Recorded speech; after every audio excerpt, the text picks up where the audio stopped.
പ്രിയ സഹോദരങ്ങളെ, നമ്മളിന്ന് ഉടമ്പടി ധ്യാനത്തിൽ പരിശോധിക്കുന്നത് ഉടമ്പടി ഉറപ്പിക്കുന്ന വിധങ്ങളെക്കുറിച്ചാണ്.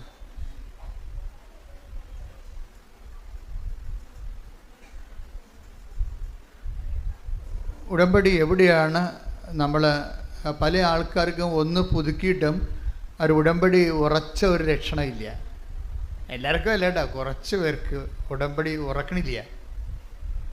അതെന്തുകൊണ്ടാണ് ഉടമ്പടി ഉറക്കാത്തത്? ഉടമ്പടി ഉറപ്പിക്കലെന്ന് ഇപ്പം നമ്മൾ ഈ കല്യാണം ഉറപ്പിക്കലില്ലേ, ഉടമ്പടി ഒരു കല്യാണമാണല്ലോ അല്ലേ. ദൈവമായിട്ട് നമ്മളൊരു ഭയങ്കര അമീക്കബിളായിട്ടുള്ള പേഴ്സണൽ റിലേഷനിലേക്ക് പ്രവേശിക്കുക. ഇപ്പോൾ ഇത് ബയലാറ്റർ എഗ്രിമെൻ്റ് ആയതുകൊണ്ട് ഉഭയകക്ഷിയാണ്, രണ്ട് കക്ഷികളുണ്ട്, ഒന്ന് നമ്മൾ ഒന്ന് ദൈവമാണ്. ഇപ്പോൾ കല്യാണം ഉറപ്പിക്കണ പോലെ തന്നെയാണ് ഉടമ്പടി ഉറപ്പിക്കലുണ്ട്. ആ ഉടമ്പടി ഉറപ്പിക്കുന്നതിൻ്റെ ഗ്രൗണ്ട് എന്താണെന്നാണ് കർത്താവ് നമ്മൾ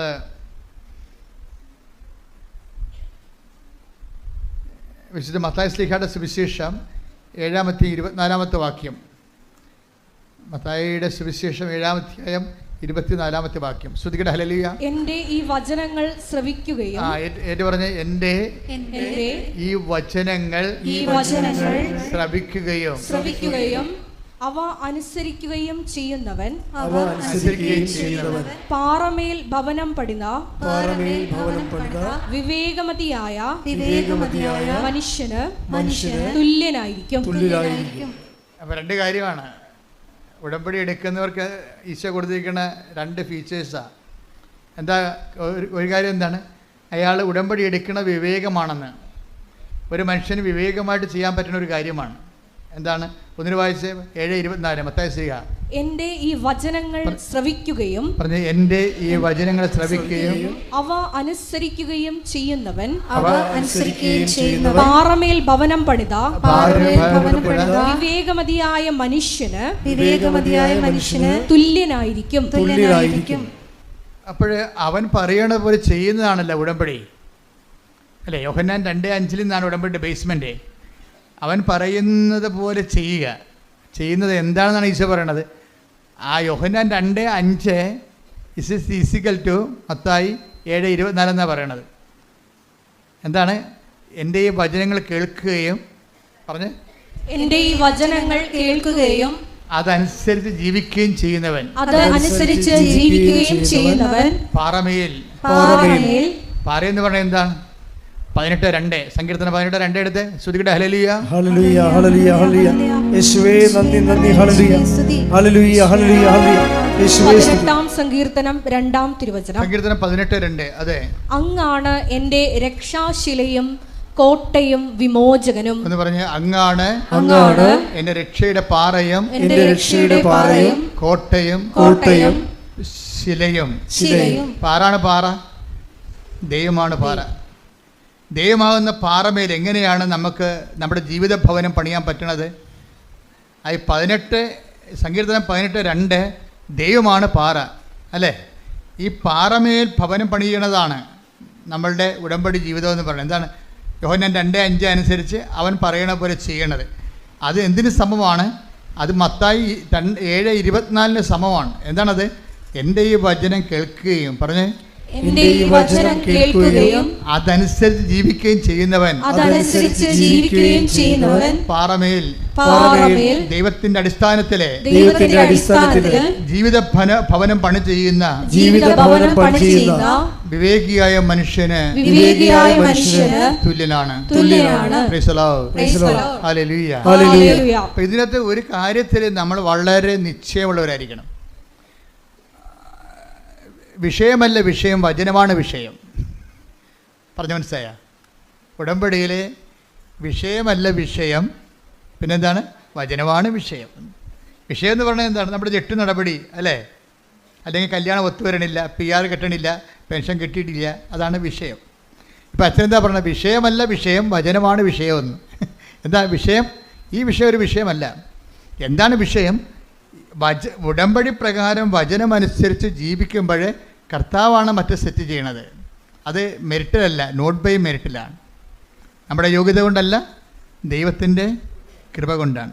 പല വിഷയങ്ങളും സത്യം എന്താണെന്ന് ചോദിച്ചു കഴിഞ്ഞാൽ, ഇപ്പം എന്താണ് സത്യം എന്ന് ചോദിക്കുന്നുണ്ട്. ആരോട് ചോദിക്കുന്നുണ്ട്? പീലാത്തോസ് ഈശോനോട് ചോദിക്കും. ഈശോ തൽക്കാലം അയാളോടത് പറയുന്നില്ല. എന്താ കാര്യം? അയാളോട് സത്യത്തെക്കുറിച്ച് പറഞ്ഞിട്ട് കാര്യമില്ല. അതുകൊണ്ടാണ് ഈശോ മൗനം പാലിച്ചത്. ഈശോ പീലാത്തോസ് ഈശോയോട് ചോദിക്കണില്ലേ, വാട്ട് ഈസ് ട്രൂത്ത്? ഞാൻ സത്യത്തിന് സാക്ഷ്യം വഹിക്കാൻ വന്ന ആളാണെന്ന് ഈശോ പറയുമ്പോൾ പീലാത്തോസ് ഈശോയോട് എന്ത് പറയും? ചോദിക്കും, വാട്ട് ഈസ് ട്രൂത്ത്? എന്താണ് സത്യം? ഈശോ അവിടെ മിണ്ടണില്ല. പരിശുദ്ധാത്മാവ് ഈ ഭാഗം എഴുതുമ്പോൾ യോഹന്നാനെ വ്യാഖ്യാനിച്ച് കൊടുക്കും, your word is the truth. അങ്ങയുടെ വചനമാണല്ലോ സത്യം. അപ്പോൾ വചനമാണ് സത്യം. ആ സത്യം ആരോടാ പറയണത്? ആ വചനം പാലിക്കാൻ സന്മനസ്സും തുറവിയും ഉള്ളവരോടാണ് പറയണത്. എല്ലാവരോടും പറയത്തില്ല. അതുകൊണ്ടാണ് പറയണത്, പുറത്തുള്ളവർക്ക് അത് ഉപമകളിലൂടെ പറയുന്നുവെന്ന്. തനിച്ചാകുമ്പോൾ അത് വ്യാഖ്യാനിച്ച് കൊടുക്കുന്നു. Take the blood of God. Hallelujah. ഹല്ലേലൂയ ഹല്ലേലൂയ യേശുവേ നന്ദി നന്ദി. ഹല്ലേലൂയ ഹല്ലേലൂയ ഹല്ലേലൂയ ഹല്ലേലൂയ ഹല്ലേലൂയ യേശുവേ സ്തുതി, യേശുവേ ആരാധന ആരാധന, യേശുവേ നന്ദി മഹത്വം. ഹല്ലേലൂയ. മർക്കോസ് 4:11. മർക്കോസ് 4:11. അവൻ പറഞ്ഞു ദൈവരാജ്യത്തിന്റെ രഹസ്യം നിങ്ങൾക്കാണ് നൽകപ്പെട്ടിരിക്കുന്നത്. പുറത്തുള്ളവർക്കാകട്ടെ എല്ലാം ഉപമകളിലൂടെ മാത്രം. വചനം സ്വീകരിക്കുന്നവരും സ്വീകരിക്കാത്തവരും. ഇപ്പൊ പുറത്തുള്ള പീലാത്തോസ് എവിടെയുള്ള ആളായി? പുറത്തുള്ള ആളായി. അതുകൊണ്ടാണ് അയാളോട് മിണ്ടാതിരുന്നത്. ഇപ്പം നിങ്ങൾക്ക് വചനം ഉൾക്കൊള്ളാൻ തയ്യാറല്ലെങ്കിൽ ദൈവം നിങ്ങളോട് മിണ്ടത്തില്ല. ആ വിഷയം വിട്ടുപിടിക്കാൻ പറയും. ഇപ്പോൾ എന്താ വന്നത്? മകളെ കെട്ടിച്ചില്ല, കെട്ടിച്ച് വണ്ടി വിട്ടേക്കാൻ പറയും. കെട്ടിച്ചെന്നേക്കാൻ വണ്ടി വിട്ടേക്കാൻ പറയും. ദൈവിക കാര്യങ്ങൾ സംസാരിക്കത്തില്ല. ആ മിണ്ടിയില്ലെന്നല്ലേ? കർത്താവിൻ്റെ സ്വഭാവത്തിൻ്റെ അകത്തൊരു ഭാഗമാണ് മിണ്ടാത്തത്. ഇപ്പം അതായത് വചനം സ്വീകരിക്കാൻ തയ്യാറുള്ളവരോട് അവൻ അതിൻ്റെ വ്യാഖ്യാനങ്ങൾ പറഞ്ഞുകൊണ്ടിരിക്കും. വചനമൊന്നും വേണ്ട, എനിക്ക് മകളെ കെട്ടിച്ചാൽ മതി എന്ന് പറഞ്ഞാൽ മകളെയും കെട്ടിച്ച് ചാപ്റ്റർ ക്ലോസ് ചെയ്ത് ഫയൽ ക്ലോസ് ചെയ്ത് കളയും. എന്താ കാര്യം? അപ്പോൾ നമ്മളാരാകും? പുറത്തുള്ളവരാകും. വചനത്തിൻ്റെ മുമ്പിൽ എപ്പോഴും പുറത്തും അകത്തും ഉള്ളവരുണ്ടാകും. പുറത്തുള്ളവരോട് വചനത്തിൻ്റെ പൊരുളിനെ കുറിച്ച് മിണ്ടത്തില്ല. കാര്യം എന്താണ്? അവർ കേട്ടിട്ടും ഗ്രഹിക്കാതിരിക്കാനും മനസ്സിലാക്കാതിരിക്കാനും. Take the blood of God. ശ്രുതികൾ ഹല്ലേലൂയ ഹല്ലേലൂയ ഹല്ലേലൂയ യേശുവേ നന്ദി. ഹല്ലേലൂയ ഹല്ലേലൂയ ഹല്ലേലൂയ ഹല്ലേലൂയ യേശുവേ സ്തുതി. ഹല്ലേലൂയ ഹല്ലേലൂയ യേശുവേ നന്ദി നന്ദി നന്ദി. ഹല്ലേലൂയ ഹല്ലേലൂയ. മത്തായി 13:13. അതുകൊണ്ടാണ് ഞാൻ അവരോട് ഉപമകൾ വഴി സംസാരിക്കുന്നത്. കാരണം അവർ കണ്ടിട്ടും കാണുന്നില്ല, കേട്ടിട്ടും കേൾക്കുന്നില്ല, ഗ്രഹിക്കുന്നുമില്ല. അപ്പോൾ കേൾക്കാൻ ചെവിയുള്ളവരുണ്ട്, ചെവി ഇല്ലാത്തവരുണ്ട്. എല്ലാവർക്കും ഈ സംഭവം ഈ മൈക്ക് പോലെ ഇരിക്കുന്നുണ്ടെങ്കിലും ഇതിനകത്ത് വർക്ക് ചെയ്യത്തില്ല ചില ആൾക്കാർക്ക്. വചനപ്പൊട്ടന്മാരെന്ന് പറയും. വചനം സ്വീകരിക്കുന്നതിൽ പൊട്ടുള്ളവർ വചനപ്പൊട്ടന്മാർ. ഇയാളൊരു വചനപ്പൊട്ടനാണ്. ആരാണ്? പീലാത്തോസ്. അതുകൊണ്ടാണ് മിണ്ടിയില്ല. ഈശോ ഈ വിഷയം എപ്പോഴും നമ്മളെപ്പോഴും ശ്രദ്ധിക്കേണ്ടത്, കർത്താവുമായിട്ട് വരുമ്പോൾ ക്യാഷ് ആൻഡ് കൈൻഡ് മാത്രം നമ്മൾ എന്നും അത് തന്നെയാണ് പറയണമെന്നുണ്ടെങ്കിൽ നമ്മൾ പുറത്തുള്ളവരാകും. പുറത്തുള്ളവർ പറയും, ഈശോ പറയും, മക്കൾക്ക് മിണ്ടാത്തത് എന്താണ് നീ എന്ന് കർത്താവിനോട്ടിരിക്കുക അപ്പോസ്തലന്മാർ ചോദിച്ചു. Why are you not talking? അപ്പോസ്തലന്മാർ ചോദിച്ചു. അവളെ പറഞ്ഞു വിടാൻ കാനംകാരിയില്ലേ? കാനംകാരിയുടെ ഒരു സെക്ഷൻ ശ്രുതിയുടെ ഹല്ലേലൂയ യേശുവേ നന്ദി. ഹല്ലേലൂയ ഹല്ലേലൂയ ഹല്ലേലൂയ ഹല്ലേലൂയ ഹല്ലേലൂയ യേശുവേ സ്തുതി. Hallelujah hallelujah. 15:23. മത്തായി 15:23 എടുത്തേ. എന്നാൽ അവൻ ഒരു വാക്ക് പോലും ഉത്തരം പറഞ്ഞില്ല. മത്തായി 15:23 കണ്ടില്ലേ? എന്നാൽ അവൻ ഒരു വാക്ക് പോലും ഉത്തരം പറഞ്ഞില്ല. എന്താ കാര്യം? സിറ്റുവേഷൻ എന്താ? കാനംകാരി അല്ലെങ്കിൽ സീറോ ഫിനിഷ്യസ് എന്ന് മർക്കോസ് പറയുന്ന ഈ കക്ഷി, അവരെ വചനത്തിൻ്റെ പാരമ്പര്യത്തിലുള്ള ആളല്ല. അവൾക്ക് വചനം കേൾക്കേണ്ട ആവശ്യമില്ല. അവളുടെ മകൾക്ക് പിശാച് ബാധയാണ്, അതൊന്ന് ഒഴിപ്പിച്ച് കിട്ടിയാൽ മതി. കാര്യം ഒന്ന് കണ്ടാൽ മതി, വേറെ പ്രശ്നമൊന്നുമില്ല. കാര്യം കാണാൻ വേണ്ടി വേണം കരഞ്ഞ് കാല് പിടിച്ച് പുറകെ നടക്കുകയും. കാനംകാരിയുടെ അവസ്ഥയാണ്. പക്ഷേ ഇവിടെ ഇവള് പറയും, ഇവൾ വന്ന് യേശുവിനോട് പറയും, കാര്യം കാണാൻ വേണ്ടി കരഞ്ഞ് പിടിച്ച് നടക്കുന്ന പാർട്ടിയാണ്. അങ്ങനെ കുറേ ഐറ്റം ആൾക്കാരുണ്ട്. അവരായി സീറോ ഫിനിഷ സ്ത്രീയെക്കുറിച്ച് പോലും അതുപോലെ തന്നെ കാര്യപ്പോലെയാണ് ഈശോ ബ്രാൻഡ് ചെയ്യണത്. എന്ന് പറഞ്ഞാൽ അവൻ മിണ്ടിയില്ലെന്ന് പറയും, അവൻ സംസാരിച്ചില്ല. എന്താ കാര്യം? പിലാത്തോസിനോട് അവൻ മിണ്ടിയില്ല, കാരിയോട് അവൻ മിണ്ടിയില്ല. കാര്യം എന്താണ്? അത് പുറത്തുള്ളതാണെന്ന്, കേട്ടിട്ട് കാര്യമില്ലെന്ന്, കേട്ടിട്ടും ഗ്രഹിക്കുന്നില്ല. അവർ മാനസാന്തത്തിലേക്കും രക്ഷാനുഭവത്തിലേക്കും വരുന്നില്ല. എന്നും വയറ്റിപ്പഴപ്പ് മാത്രമേ അവരുടെ പ്രശ്നമുള്ളൂ. എന്തെങ്കിലും വയറ്റിപ്പഴപ്പ് മാത്രമേ ഉള്ളൂ. യേശുക്രിസ്തുവിന് വേണ്ട, യേശുക്രിസ്തുവിൻ്റെ അനുഗ്രഹങ്ങൾ മാത്രം മതി. അങ്ങനെ ഒരു ഐറ്റം ആൾക്കാരുണ്ട്. ക്രിസ്തുവിനെ വേണ്ട, നിത്യരക്ഷ വേണ്ട, ക്രിസ്തുവിൻ്റെ അനുഗ്രഹങ്ങൾ മാത്രം മതി. അതാണ് കാര്യം എന്ന് പറയുന്നത്. അവരോട് വചനത്തിൻ്റെ പൊരുൾ പറയത്തില്ല. കിട്ടിയ വാങ്ങിച്ചിട്ട് വീട്ടിൽ പോയി കൊള്ളാൻ പറയും. കിട്ടിയ വാങ്ങിച്ചിട്ട് വീട്ടിൽ പോകും, നമ്മളുള്ള ബിസിനസ് അവസാനിക്കണമെന്ന് പറയും.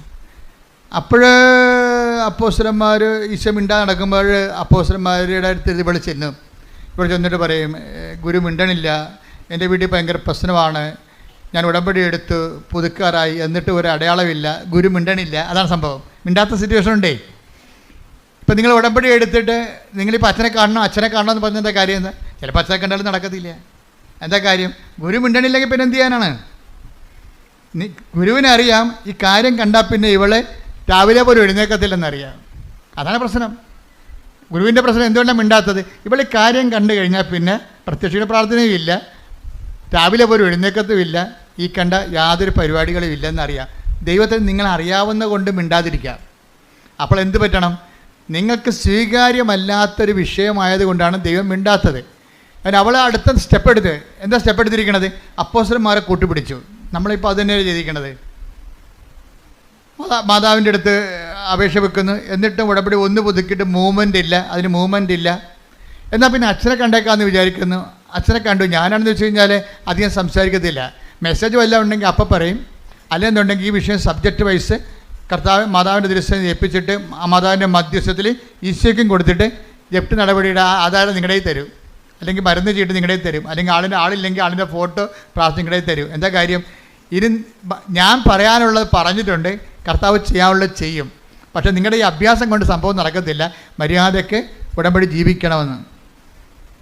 ഉടമ്പടി ജീവിക്കണം. ഉടമ്പടി എന്തിനുള്ളതാണ്? ഉടമ്പടി പ്രാർത്ഥിക്കാനുള്ളതല്ല. പിന്നെന്താണ്? ഉടമ്പടി ജീവിക്കാനുള്ളതാണ്. ഈ ദിവസങ്ങളിലെ ഒരു നല്ലൊരു സാക്ഷ്യം ഉണ്ടായി. അതായത് അവരുടെ സാക്ഷ്യം എന്ന് പറയുന്നത് സുമറാണി ഇവിടെ താമസിക്കുകയാണ്. എവിടെയാണ്? ഹാമിൽട്ടണിലെ. നമ്മുടെ നാട്ടുകാരത്തെയാണ്, നടുവട്ടത്തുള്ളതാണ്, എറണാകുളം. സുമറായുടെ പ്രശ്നം എന്താ? സുമറായിക്ക് 7 വർഷമായിട്ട് മക്കളില്ല. അപ്പോൾ കാനഡയിൽ നല്ല ചികിത്സയുള്ള സ്ഥലത്തുള്ളതാണ്. ഇവർ നേഴ്സാണ്.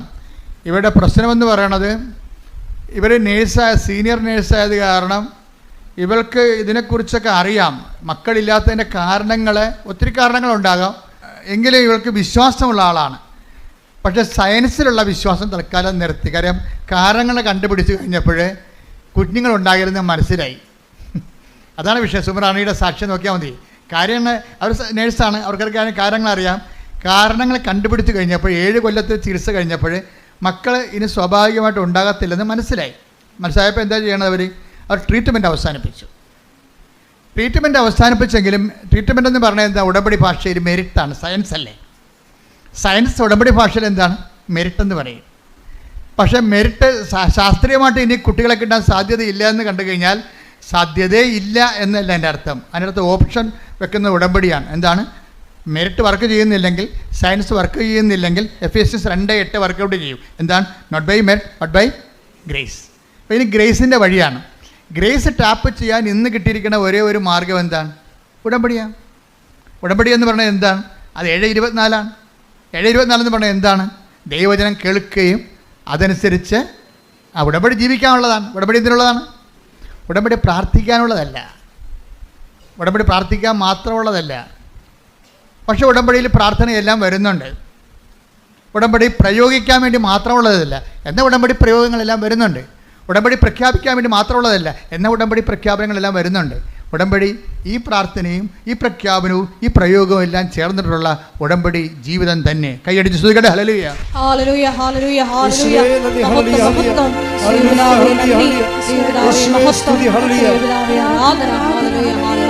ഉടമ്പടി പ്രാർത്ഥനയിൽ ഉടനടി പരിഹാരമേകും. ഉടമ്പടി പ്രാർത്ഥനയിൽ അമ്മ ഉടനടി പരിഹാരമേകും. അവൻ പറയുന്നത് ചെയ്തിടുകിൽ ജീവിതം ധന്യമാക്കിയിടും. ഈ മത്തായി ശ്ലീഹ 7:24 നമ്മളോട് പറയണത് എന്താണ്? ഉടമ്പടി ജീവിക്കാനുള്ളതാണെന്ന്. പിടിയിട്ടില്ലേ? പക്ഷേ ഇത് ഡയറക്റ്റായിട്ട് സുമറാണിക്ക് അറിയത്തില്ലെങ്കിലും സുമറാമിയിൽ പരിശുദ്ധാത്മാവ് നിറയുമ്പോൾ അവളിത് വെളിപ്പെടുത്തണുണ്ട്. ഹാമിൽട്ടണിൽ നിന്ന് നാട്ടിലേക്ക് വരുമ്പോൾ ആദ്യം ചെയ്യണത് എന്താണ്? ഭർത്താവും ഭാര്യയും കൂടി 7 വർഷമായിട്ട് മക്കളില്ലല്ലോ, ഭർത്താവ് കിട്ടാനുള്ള സാധ്യതയുമില്ല. അപ്പോൾ ഇതിനുള്ള സാധ്യതയെന്ന് പറയണത് അവൾക്കറിയാം ഇത് ഉടമ്പടി എടുത്താലും ശാസ്ത്രീയമായിട്ട് നടക്കാത്ത കാര്യങ്ങൾക്ക് നീക്കിപ്പൊക്കെ ഉണ്ടാകാൻ ചിലപ്പോൾ പാടായിരിക്കും എന്ന് അവൾ മുൻകൂട്ടി അറിയുന്നുണ്ട് മനസ്സിൽ. എന്നിട്ട് ഭാര്യയും ഭർത്താവും കൂടി ഒരു തീരുമാനം എടുക്കും. എന്താണ്? നമ്മൾക്ക് ഉടമ്പടി എടുക്കാം. പക്ഷേ എന്താണ്? ഉടമ്പടിയിലൊന്നും അമ്മ കുഞ്ഞിനെ തന്നില്ലെന്ന് വിചാരിച്ചുകൊണ്ട് ഉടമ്പടിയിൽ നമ്മൾ അതിൻ്റെ ഓർത്ത് നമ്മൾ സങ്കടപ്പെടുകയോ വിഷമിക്കുകയോ ചെയ്യത്തില്ലെന്ന് ദൈവത്തോട് പറയാം. അവർ തമ്മിലൊരു ധാരണ എത്തുകയാണ്. കാര്യം ഉടമ്പടി എടുത്താൽ നടക്കാൻ സാധ്യതയില്ലെന്നുള്ളത് അവരുടെ ശാസ്ത്രീയ ബോധം അവളെ പഠിപ്പിക്കുന്നുണ്ട്. അതുകൊണ്ട് ഇവിടെ ഇറങ്ങിയപ്പോൾ ഭർത്താവും ഭാര്യയും കൂടി ഒരു എഗ്രിമെൻ്റ് എത്തുകയാണ്. ഉടമ്പടി എടുത്താലും നടന്നില്ലെങ്കിലും അതിൻ്റെ പേരിൽ ഉടമ്പടിയെയോ ദൈവത്തെയോ നമുക്ക് കുറ്റം പറയണ്ട.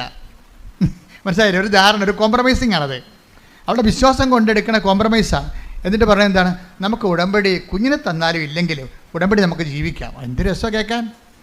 ആൾക്കാരൊക്കെ ഇങ്ങനെ ഉടമ്പടിയുടെ പുതിയ വേർഷൻസ് സാക്ഷ്യജീവിതം കാണുമ്പോഴേ ദൈവം ഇങ്ങനെ ഇറങ്ങി നിന്ന് ദൈവം ഇങ്ങനെ പണ്ട് ബൈബിളിൽ ഇറക്കി കൊടുത്ത പോലെ ഉടമ്പടി ഇറക്കി തന്നതിൻ്റെ സത്യമായ ഒരു വചനാനുഭവമാണ്. കാര്യം സുമറാണി എന്താ പറയണത് ഭർത്താവിനോട്? അവർ തമ്മിൽ നല്ല കൂട്ടാണ്. പക്ഷേ അവരെന്താ പറയണത്? ഉടമ്പടി നമുക്ക് മക്കളെ കിട്ടിയില്ലെങ്കിലും നമുക്ക് ഉടമ്പടി എടുത്ത് ഉടമ്പടിയിൽ ജീവിക്കാമെന്നാണ് പറയണത്. ഉടമ്പടി എന്തിനുള്ളതാണ്? എന്തെങ്കിലും കാര്യം കാണാൻ വേണ്ടിയുള്ളതല്ല. ഉടമ്പടി ജീവിക്കാനുള്ളതാണ്, ദൈവവുമായിട്ട് ജീവിക്കാനുള്ളതാണ്. കൈയടിക്കട്ടെ.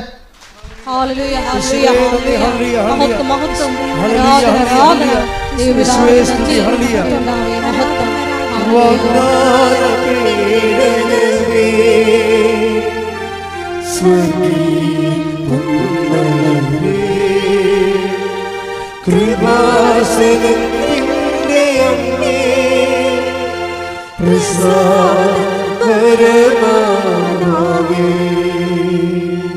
അപ്പോൾ ഉടമ്പടി ജീവിക്കാനുള്ളതാണെന്നുള്ള ആന്തരികമായ ബോധ്യത്തിലാണ് സുമറാണിയും ഹസ്ബൻഡും കൂടി ഉടമ്പടി എടുക്കുന്നത്. പക്ഷെ അങ്ങനെ ഉടമ്പടി എടുത്ത് അവർ ഉടമ്പടി ജീവിക്കാൻ തുടങ്ങിയപ്പോൾ അമ്മയ്ക്ക് മനസ്സിലായില്ലേ ഇത് സത്യമായ വിഷയമാണ് ചെയ്യാൻ പോണമെന്ന്. അതാണ് സത്യമാണെന്ന് കണ്ടു കഴിഞ്ഞാൽ ശാസ്ത്രത്തെക്കാൾ വലുതല്ലേ ദൈവം. അതാ വിഷയം. അവർക്ക് ദൈവത്തെ ശാസ്ത്രീയമായിട്ട് കിട്ടാൻ സാധ്യതയില്ലാത്ത കാര്യത്തിൻ്റെ പേരിൽ ദൈവത്തെ പഴിചാരരുന്നുള്ള മുൻ ജാമ്യമെടുത്താണ് അവർ ഉടമ്പടി എടുക്കുന്നത്. ജാമ്യം എടുക്കണേ. അതിൻ്റെ പേരിൽ ഞങ്ങൾ ദൈവത്തെ കുറ്റം പറയത്തില്ല. ഞങ്ങൾ ഉടമ്പടി എടുക്കേണ്ട ഉദ്ദേശം എന്താണ്? ഉടമ്പടിയിൽ ജീവിക്കാൻ വേണ്ടിയാണ്. അപ്പോൾ ഉടമ്പടിയിൽ അവർ ജീവിക്കുകയാണ്. അവൻ പറയണ പോലെ ചെയ്തുകൊണ്ട് ഉടമ്പടിയുടെ എല്ലാ വാഗ്ദാനങ്ങളും എല്ലാ നിബന്ധനകളും നിറവേറ്റിക്കൊണ്ട് അവർ ഉടമ്പടി ജീവിക്കാൻ. പക്ഷേ 1 മാസം മറ്റോ ജീവിച്ചുള്ളൂ. അപ്പോൾ തന്നെ അവൾ പ്രഗ്നൻ്റായി.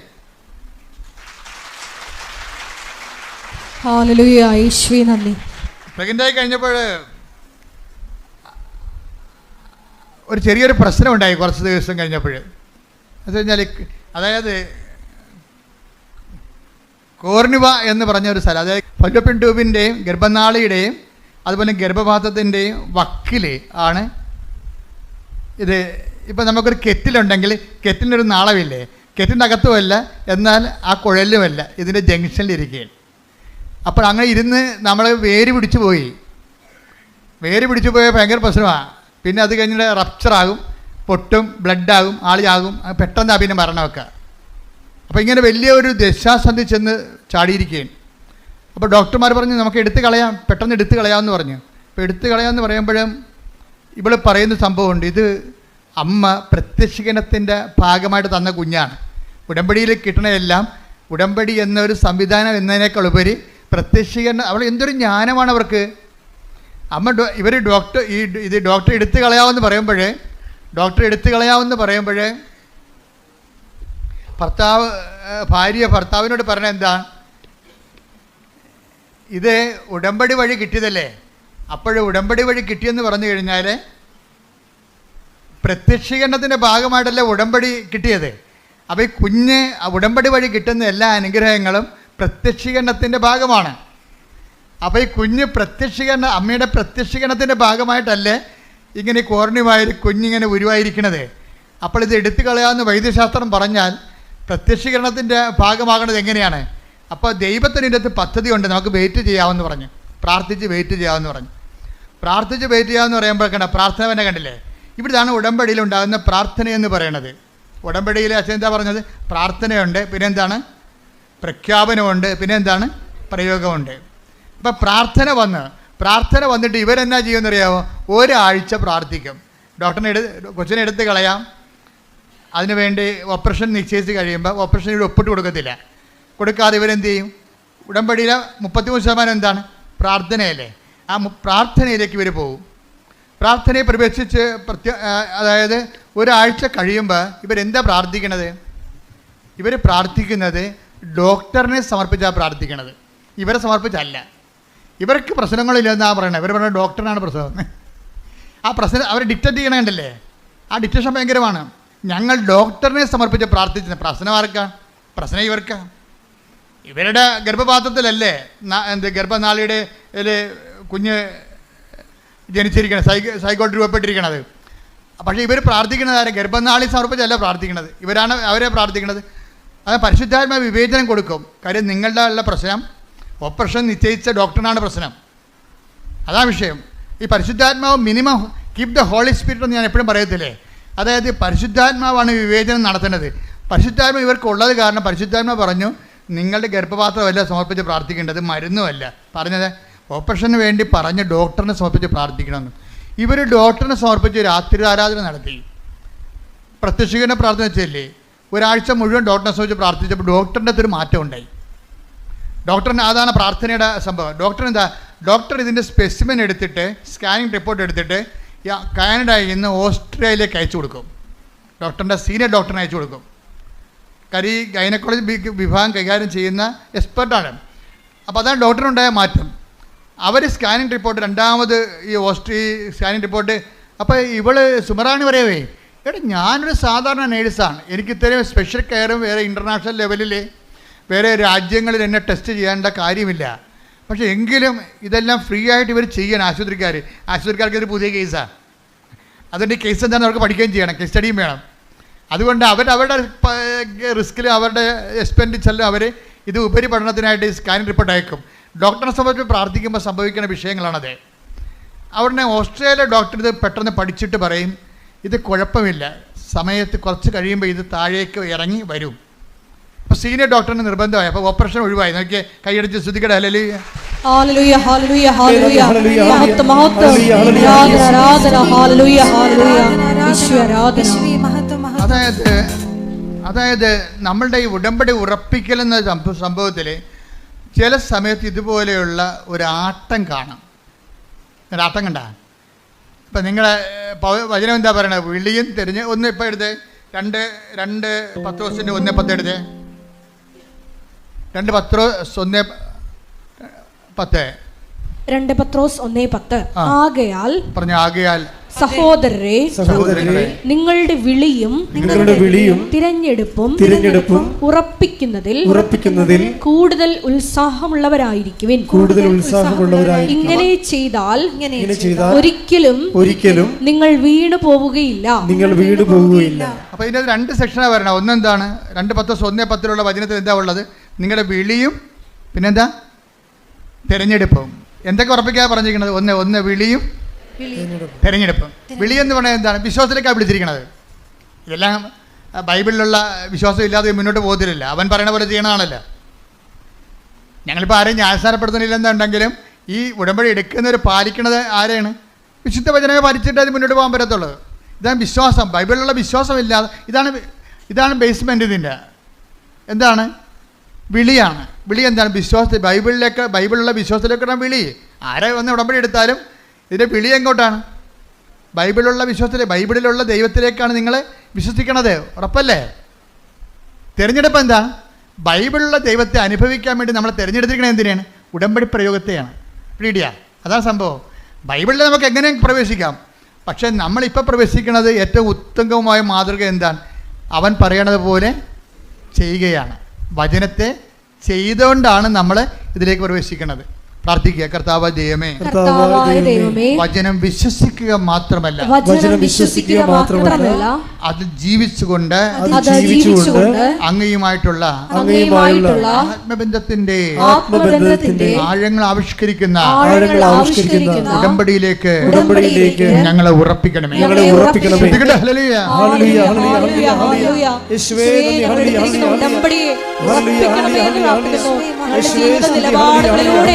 വീണ്ടും വീണ്ടും രാജ്യത്തിലേക്ക് ചേർക്കണമേ എന്ന് പ്രാർത്ഥിക്കുന്നു. പ്രാർത്ഥിച്ചാൽ ഉത്തരവുണ്ട്, യാചിച്ചാൽ മറുപടി, മുട്ടിയാൽ തുറന്നു ചോദിച്ചാൽ ലഭിച്ചിടുമതു നിശ്ചയം. പ്രാർത്ഥിച്ചാൽ ഉത്തരവുണ്ട്, യാചിച്ചാൽ മറുപടി, മുട്ടിയാൽ തുറന്നു ചോദിച്ചാൽ ലഭിച്ചിടുമതു നിശ്ചയം. നിശ്ചയം നിശ്ചയം അതു നിശ്ചയം, നിശ്ചയം നിശ്ചയം അതു നിശ്ചയം, പ്രാർത്ഥിച്ചാൽ ഉത്തരവുണ്ട്, യാചിച്ചാൽ മറുപടി, മുട്ടിയാൽ തുറന്നു ചോദിച്ചാൽ ലഭിച്ചിടുമതു നിശ്ചയം. പരിശുദ്ധ പരമദിവ്യകാരുണ്യത്തിന് ആരാധനയും സ്തുതിയും പുകഴ്ചയും ഉണ്ടായിരിക്കട്ടെ. അപ്പൊ ഇതിൻ്റെ അകത്ത് വരുന്ന ഒരു ഉറപ്പിക്കലിനായിട്ടുള്ള സമയത്ത് ഒരു ചാഞ്ചാട്ടം ഉണ്ടാകും. ഈ ചാഞ്ചാട്ടമാണ് ഇപ്പോൾ ഇവിടെ നടക്കുന്നത്. സുമറാണിയുടെ ലൈഫിൽ എന്താണ്, കൊച്ചിനെ കിട്ടി, പക്ഷേ അത് കോർണിവായിലായിപ്പോയി.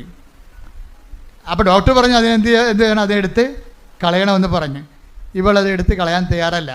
അവൾ അതിനെന്താ ചെയ്യണത്, ഡോക്ടറിനെ സമർപ്പിച്ചുകൊണ്ട് പ്രാർത്ഥിക്കുകയും. അപ്പോൾ ഡോക്ടറിന് എന്താ വ്യത്യാസം ഉണ്ടായത്, ഡോക്ടർ ഉപരിപഠനത്തിന് സെൻഡ് ചെയ്യും വേറെ രാജ്യങ്ങളിലേക്ക്. അവിടെ നിന്ന് റിസൾട്ട് വരും അവിടെ പ്രാർത്ഥനയ്ക്ക് ഉത്തരമായിട്ട്. ആ പ്രാർത്ഥനയ്ക്ക് ഉത്തരമായിട്ട് റിസൾട്ട് വരണ കാലത്ത് ഇവൾ ചെയ്യുന്നൊരു കാര്യമുണ്ട്. എന്താ കാര്യം, ടെസ്റ്റിന് വിടുമ്പോൾ സുമറാണ് ചെയ്യണത് എന്താണെന്ന് വെച്ച് കഴിഞ്ഞാൽ ഉടമ്പടി തൈലം പൊക്കിളിന് താഴെ പെരട്ടും. അതാണ് വിശ്വാസ പ്രയോഗം. മനസ്സിലായില്ലേ? ഇതിലെന്ത് ചെയ്യും, ഉടമ്പടി കാശുരൂപം ഇതൊക്കെ അച്ഛൻ പറഞ്ഞു കൊടുത്താണ് അവരോട്, അല്ലല്ല, അവരുടെ മനസ്സാക്ഷിക്ക് പരിശുദ്ധാത്മ നൽകിയിട്ട് അവർ ചെയ്യുന്ന പ്രയോഗവിധികളാണ്. ഡോക്ടറിൻ്റെയൊക്കെ ടെസ്റ്റ് ഡോക്ടറിനെ സംബന്ധിച്ച് പ്രാർത്ഥിക്കുക മാത്രമല്ല, പിന്നെ പ്രയോഗമാണ് അവർ ചെയ്യണത്. എന്താ ചെയ്യണത്, ഉടമ്പടി തൈലമെടുത്ത് പൊക്കിന് താഴെ പെരട്ടും, വിശ്വാസ പ്രമാണം ചൊല്ലി പെരട്ടും. അപ്പോൾ പെരട്ടുമ്പോൾ എന്താ സംഭവം, രണ്ട് കാര്യങ്ങൾ നടക്കും. ഒന്ന്, പ്രയോഗവും നടക്കും, വിശ്വാസ പ്രമാണം ചെല്ലുന്നതുകൊണ്ട് പ്രഖ്യാപനവും നടക്കും. വിശ്വാസ പ്രമാണം എന്ന് പറയുന്നത് പ്രാർത്ഥനയല്ലല്ലോ, പ്രഖ്യാപനമാണ്, ഇല്ലേ? അതായത് ഉടമ്പടി ആക്ടിവേറ്റ് ചെയ്യുന്ന ഓരോ രീതി നിങ്ങൾ ശ്രദ്ധിക്കണം. ഉടമ്പടി ആക്ടിവേറ്റ് ചെയ്യുന്ന രീതികൾ എന്താണ് ഇവിടെ ചെയ്യുന്നത്, ഒന്ന് പ്രാർത്ഥന, രണ്ടാമത്തെ എന്താണ്, പ്രയോഗം. പ്രയോഗത്തിന് മുമ്പ് എന്താ ചെയ്യണത്, വിശ്വാസ പ്രമാണം ചെല്ലിയിട്ടാണ് ഇവൾ ഇത് ഉടമ്പടി തൈലം യൂട്ടസിൽ പെരട്ടുന്നത്. പെരട്ടിക്കഴിഞ്ഞതിന് ശേഷം ഇവൾക്ക് മനസ്സിൽ തോന്നും, പരിശുദ്ധാത്മാവ് ഉണ്ടെങ്കിൽ ദൈവം നമ്മളെ ഗൈഡ് ചെയ്യും. പരിശുദ്ധാത്മാവ് പറയും, ഈ പുസ്തകങ്ങളെല്ലാം നീ ഡെയിലി ഒന്ന് കമ്മ്യൂണിക്കൻ്റ് ആയാൽ മതി എന്ന് പറയും. നീ ഡെയിലി കമ്മ്യൂണിക്കൻ്റ് ആകണമെങ്കിൽ കുറച്ചുകൂടി പവർ കിട്ടുമെന്ന് പറയും. എന്നുവെച്ചാൽ ദിവസവും നീ കുർബാന സ്വീകരിക്കണമെന്ന് പറയും. അപ്പോൾ ദിവസവും കുർബാന സ്വീകരിക്കണമെന്ന് പറയും. അപ്പോൾ ദിവസവും കുർബാന സ്വീകരിക്കണമെന്ന് പറയുമ്പോൾ അത് ഉള്ളിൻ്റെ ഉള്ളിൽ നിന്ന് പരിശുദ്ധാത്മ പറയണതാണ്, നീ എല്ലാ ദിവസവും പോയി ഈശോനെ സ്വീകരിക്കുക. നീ ഒരു പ്രയാസത്തിലിരിക്കുകയല്ലേ, പ്രയാസത്തിലിരിക്കുമ്പോൾ ഇപ്പം ഞങ്ങളുടെ രോഗികളാണെങ്കിൽ മരണത്തോട് മല്ലിട്ടാലും ഞങ്ങൾ കൊടുക്കണത് എന്താണ്, കുർബാനയാണ് കൊടുക്കുന്നത്. ഈ സുമറാണിക്ക് ഇപ്പോൾ പറയേണ്ടത്, പരിശുദ്ധാത്മ പറയണത്, ഈ കുർബാന ദിവസം സ്വീകരിക്കണം. നീ ഒരു ദൈവത്തിന് ഏറ്റവും ആവശ്യമുള്ള സമയമാണ്. അതുകൊണ്ട് ഇതിൻ്റെ ഏറ്റവും ആവശ്യമുള്ള സമയത്ത് പണ്ട് ആവശ്യമെന്നാണ് പണ്ട് കുർബാനയ്ക്ക് പറഞ്ഞുകൊണ്ടിരുന്നത്. ഇപ്പം മരണത്തിനും ആവശ്യമെന്ന് പറയും. രണ്ട് ആവശ്യത്തിൽ പോയെന്ന് പറഞ്ഞു കഴിഞ്ഞാൽ മരണത്തിനും പണ്ടത്തെ ഭാഷയിൽ ആവശ്യമെന്ന് പറയും, കുർബാന കൊടുക്കണതിന് അത്യന്തം എന്നൊക്കെ പറയും. അത്യന്തം ആവശ്യമായിട്ട് വരുന്ന സംഭവമാണ്. ആ സമയത്ത് കുർബാനയാണ് സഭ കൊടുക്കുന്നത്, കർത്താവ് ഈശോനെയാണ് കൊടുക്കുന്നത്. അപ്പോൾ ഈശോനെ കൊടുക്കണ ഒരു ജോലി ഇവൾ പറയണത്, നീ ഈ അത്യന്ത ഘട്ടത്തിലാണ്. സുമറാണിയോട് പറയണത്, നീ ഇപ്പോൾ ഒരു അത്യന്ത ഘട്ടത്തിലാണ്, നിനക്ക് കുഞ്ഞിന് എന്തും സംഭവിക്കാവുന്ന സമയമാണ്. ഇപ്പോൾ വേറെ ഒന്നും ഇവിടെ വിലപ്പോകത്തില്ല, കുർബാന മാത്രമേ വിലപ്പോകത്തുള്ളൂ. അതുകൊണ്ട് നീ കുർബാന മുടക്കരുതെന്ന് പറയും. അപ്പോൾ ഇവൾ എല്ലാ ദിവസവും ഈ വയറും വെച്ച് കുർബാന സ്വീകരിക്കാൻ പോകാൻ പാടാണ്. കുറച്ച് റെസ്ട്രിക്ഷൻ, മെഡിക്കൽ റെസ്ട്രിക്ഷൻ ഉള്ള ആളാണ്, എങ്ങനെ കുർബാന സ്വീകരിക്കാൻ പോകും. കുർബാന സ്വീകരിച്ച് കഴിയുമ്പോൾ ഈ മുകളിലുണ്ടായിരുന്ന കൊർണിവായിലുണ്ടായിരുന്ന ഫീറ്റസ് നേരെ ഗർഭപാത്രത്തിലേക്ക് ഊർന്നു വീഴും. Hallelujah, hallelujah. നിങ്ങൾ അതായത് പരിശുദ്ധാത്മാവ് എങ്ങനെയാണ് ഒരു വ്യക്തിയെ ഗൈഡ് ചെയ്യണമെന്ന് നോക്കണം.